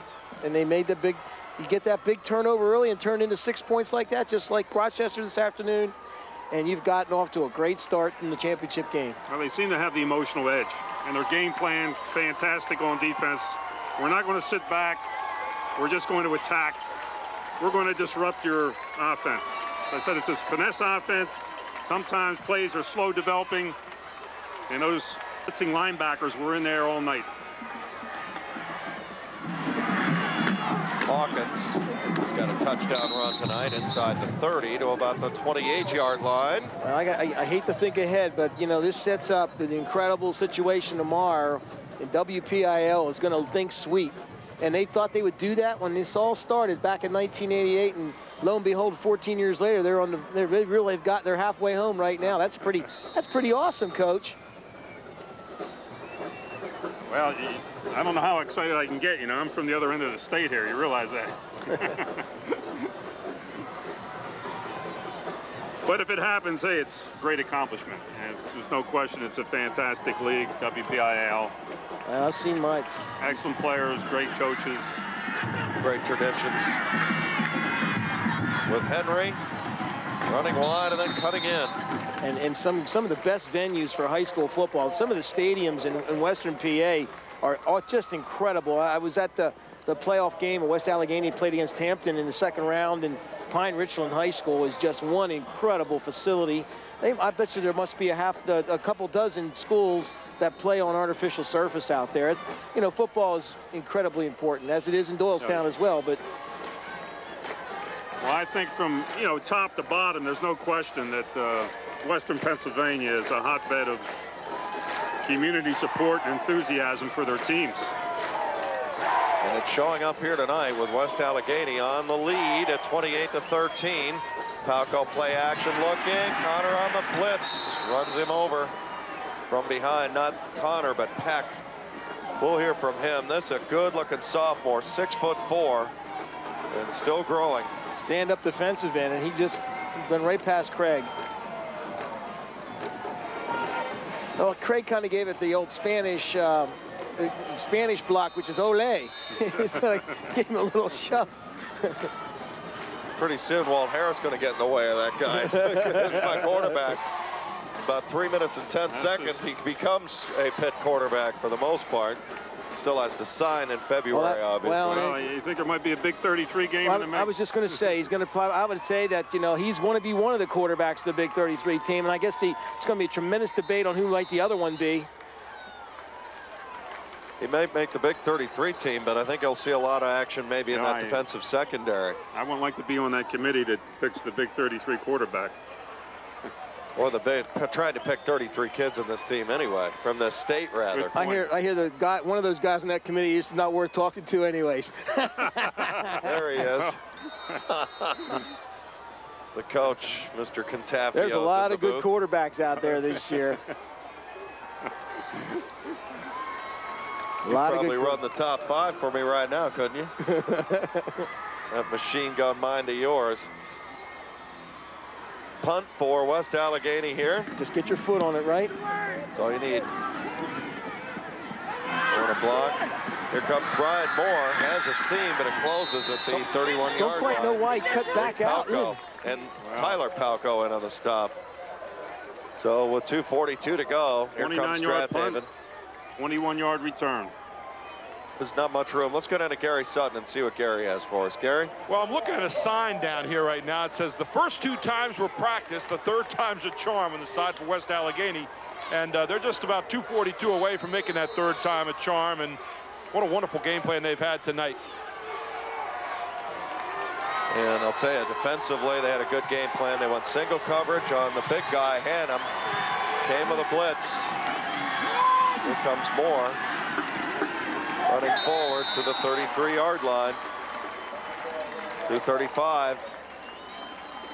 And you don't really see a sense of urgency here with Strath Haven, do you?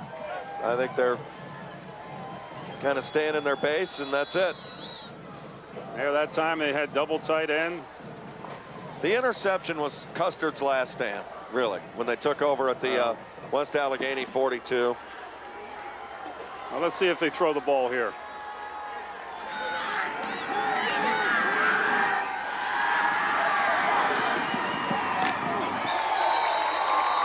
Jed, they averaged 229 yards rushing a game, just 113 tonight.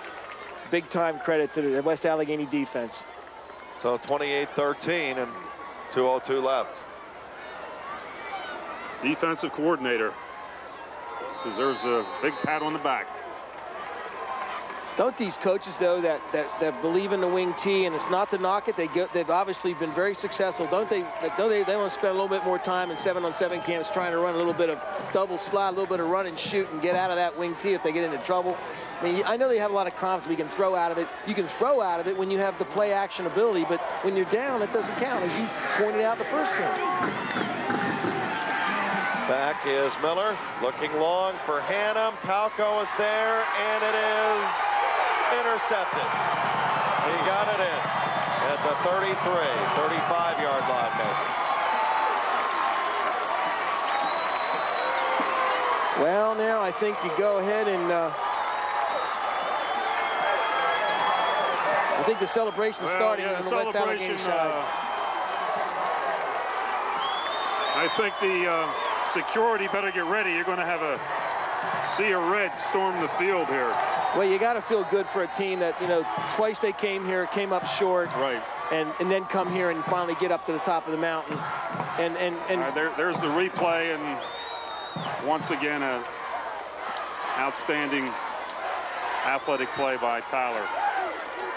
7th interception of the year for Tyler Palco. They had him turn an ankle too, and they hit Palco down. Clock continues to wind. You know, there's no doubt in my mind he's going to be a great quarterback, but I really think his days, when he goes to play on Sundays, it's going to be as a safety defensive back. I tell you right now, because I think he plays a great center field back there. And boy, can he hit. Yeah, he has the height, he has the range. He's a ball hawk. Yep, that's it. He has all the qualities you need. Can he bring a load of bricks when he comes up on running backs? Ooh. Well, let's see how college goes before we start calling it an NFL career. What the heck? What the heck? I'm always looking ahead, fellas. You know that.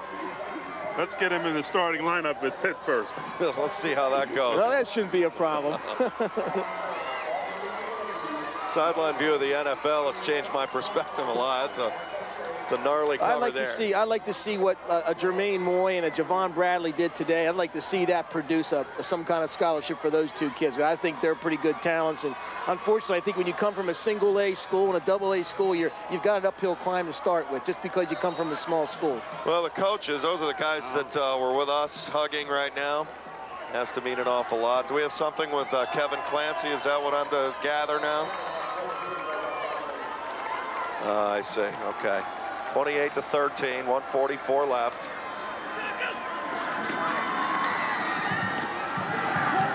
And he's tackled back at about the 27-yard line. Still pitching. 1:35 left. Still pitching to doing those pitch outs. Why not just a little belly handoff, just to keep it simple? That just amazes me. Timeout, Strathaven. Delaying the inevitable. Game tomorrow at noon. Washington and Penn Argyl. And at 5, we'll have Quad A Woodland Hills going up against the Chamonix. Seen both. You favor Woodland Hills, but the Chamonix's been behind in 7 games this year and has found a way to win. Listen, don't go by my picks, because I'm 0-2 right now, and I might be staring at an 0-4 the way I'm going. Well, at this point, I think we should commend Strathaven for the phenomenal run. Boy, I'll say. Back-to-back state championships, getting here a 3rd time. It didn't work out for them, but their last loss came to Allentown Central Catholic in the East title game in '98, 13-12. They won 53 straight in the regular season. That's intact going into next year. Conestoga beat them in '96 on a last-second field goal. I'll tell you, only 2 teams have won 3 straight PIAA state championships: CB West and Berlin. Actually, won 4 straight. Good play action, caught, first down, Mullins. How many guys and you know what, West Al, you could go down a list of a dozen names who have made some kind of a big play tonight. Oh, it's been total team. T-E-A-M. But the man behind the center, he was the catalyst for every good thing that happened.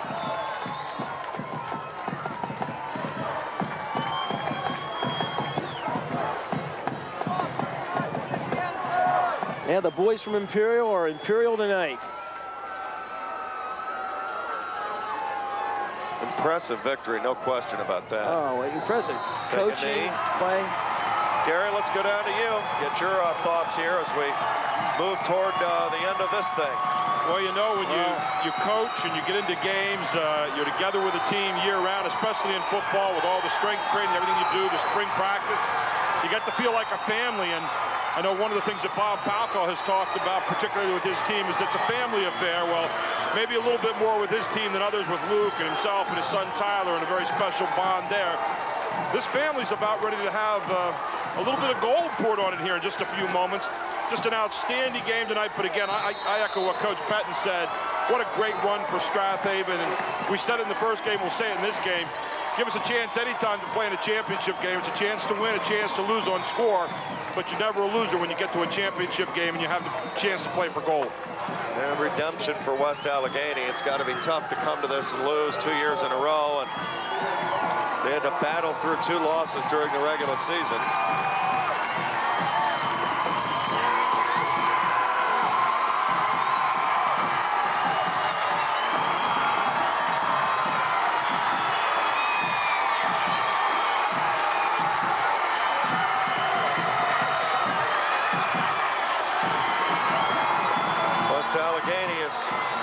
Won it, the AAA championship, 28-13. Impressive, guys. There's nothing like that first time. Got to be sweet after being so close each of the last 2 years. And for Strathaven, well, their first loss of the new millennium, Gordon. Well, the first loss in 45 games. And really, they only their 5th loss in their past 85 games, which is an incredible run in itself, beyond the winning streak. Kevin Clancy, you know, four Catholic League championships, 2 PIAA championships. What a job he's done. But this is Bob Palco's night. This is Tyler and Luke. This is West Allegheny's night. And you love the fact that they play with that emotion from the start all the way through. They just play with a lot of energy. Well, you know, those are some of the intangibles. And you never know how a team's going to show up. There's a great respect these 2 programs have for one another. That's been the theme all week as we've done a lot of preparation for this. And the excitement, obviously, of West Allegheny coming through the handshake line. Great sportsmanship as always. And that's it, 28-13. There's some just great 3A programs in the state. West Allegheny with this win enters that select group. Mike Conti will be coming to you next here on the Pennsylvania Cable Network. He'll have some thoughts and some analysis, highlights of this AAA championship tonight, won by West Allegheny at 28-13. 2 more tomorrow, 1 at noon, Washington and Penn Argyl, and at 5, Woodland Hills and Neshaminy. Final thought, Gordon. Impressive redemption tonight. Big time. Palcos came out as a team and wanted to make this happen, and West Allegheny just was not going to come away with as a loser. And I'm telling you, the people right now in Western PA are thinking sweep. They got through today. They want to get that sweep. The WPIL brought all 4 champions. They want to go home 4-0. All right, day 1 is in the books. Earlier today, Rochester went 16-0 over Southern Columbia. West Allegheny, you see it there, 28-13 over Strath Haven. Got rolling early. Mike Craig set it up. Coming up next, Mike Conti and the post-game wrap-up show here on PCN. So delighted to be with you. For Gordon Blaine, for the coach, Mike Pettin Sr., Gary Sutton as well, our WITF production crew and the staff as well. Good friends with the Pennsylvania Cable Network. I'm Jed Donahue. West Allegheny, the 3rd time was the charm, wins handily 28-13 and claims gold in AAA. This is exclusive coverage of the PIAA Football Championships. You are watching the Pennsylvania Cable Network, Pennsylvania's championship network. There are a lot of the thanks too to the PIAA, Brad Cashman, Melissa Mertz, Dr. Bob Lombardi, Mark Byers and the whole gang. 28-13 West Allegheny over Strath Haven. Tyler Palco ends a brilliant career on a winning note. Till tomorrow, have a good evening, everybody. See you tomorrow in Hershey.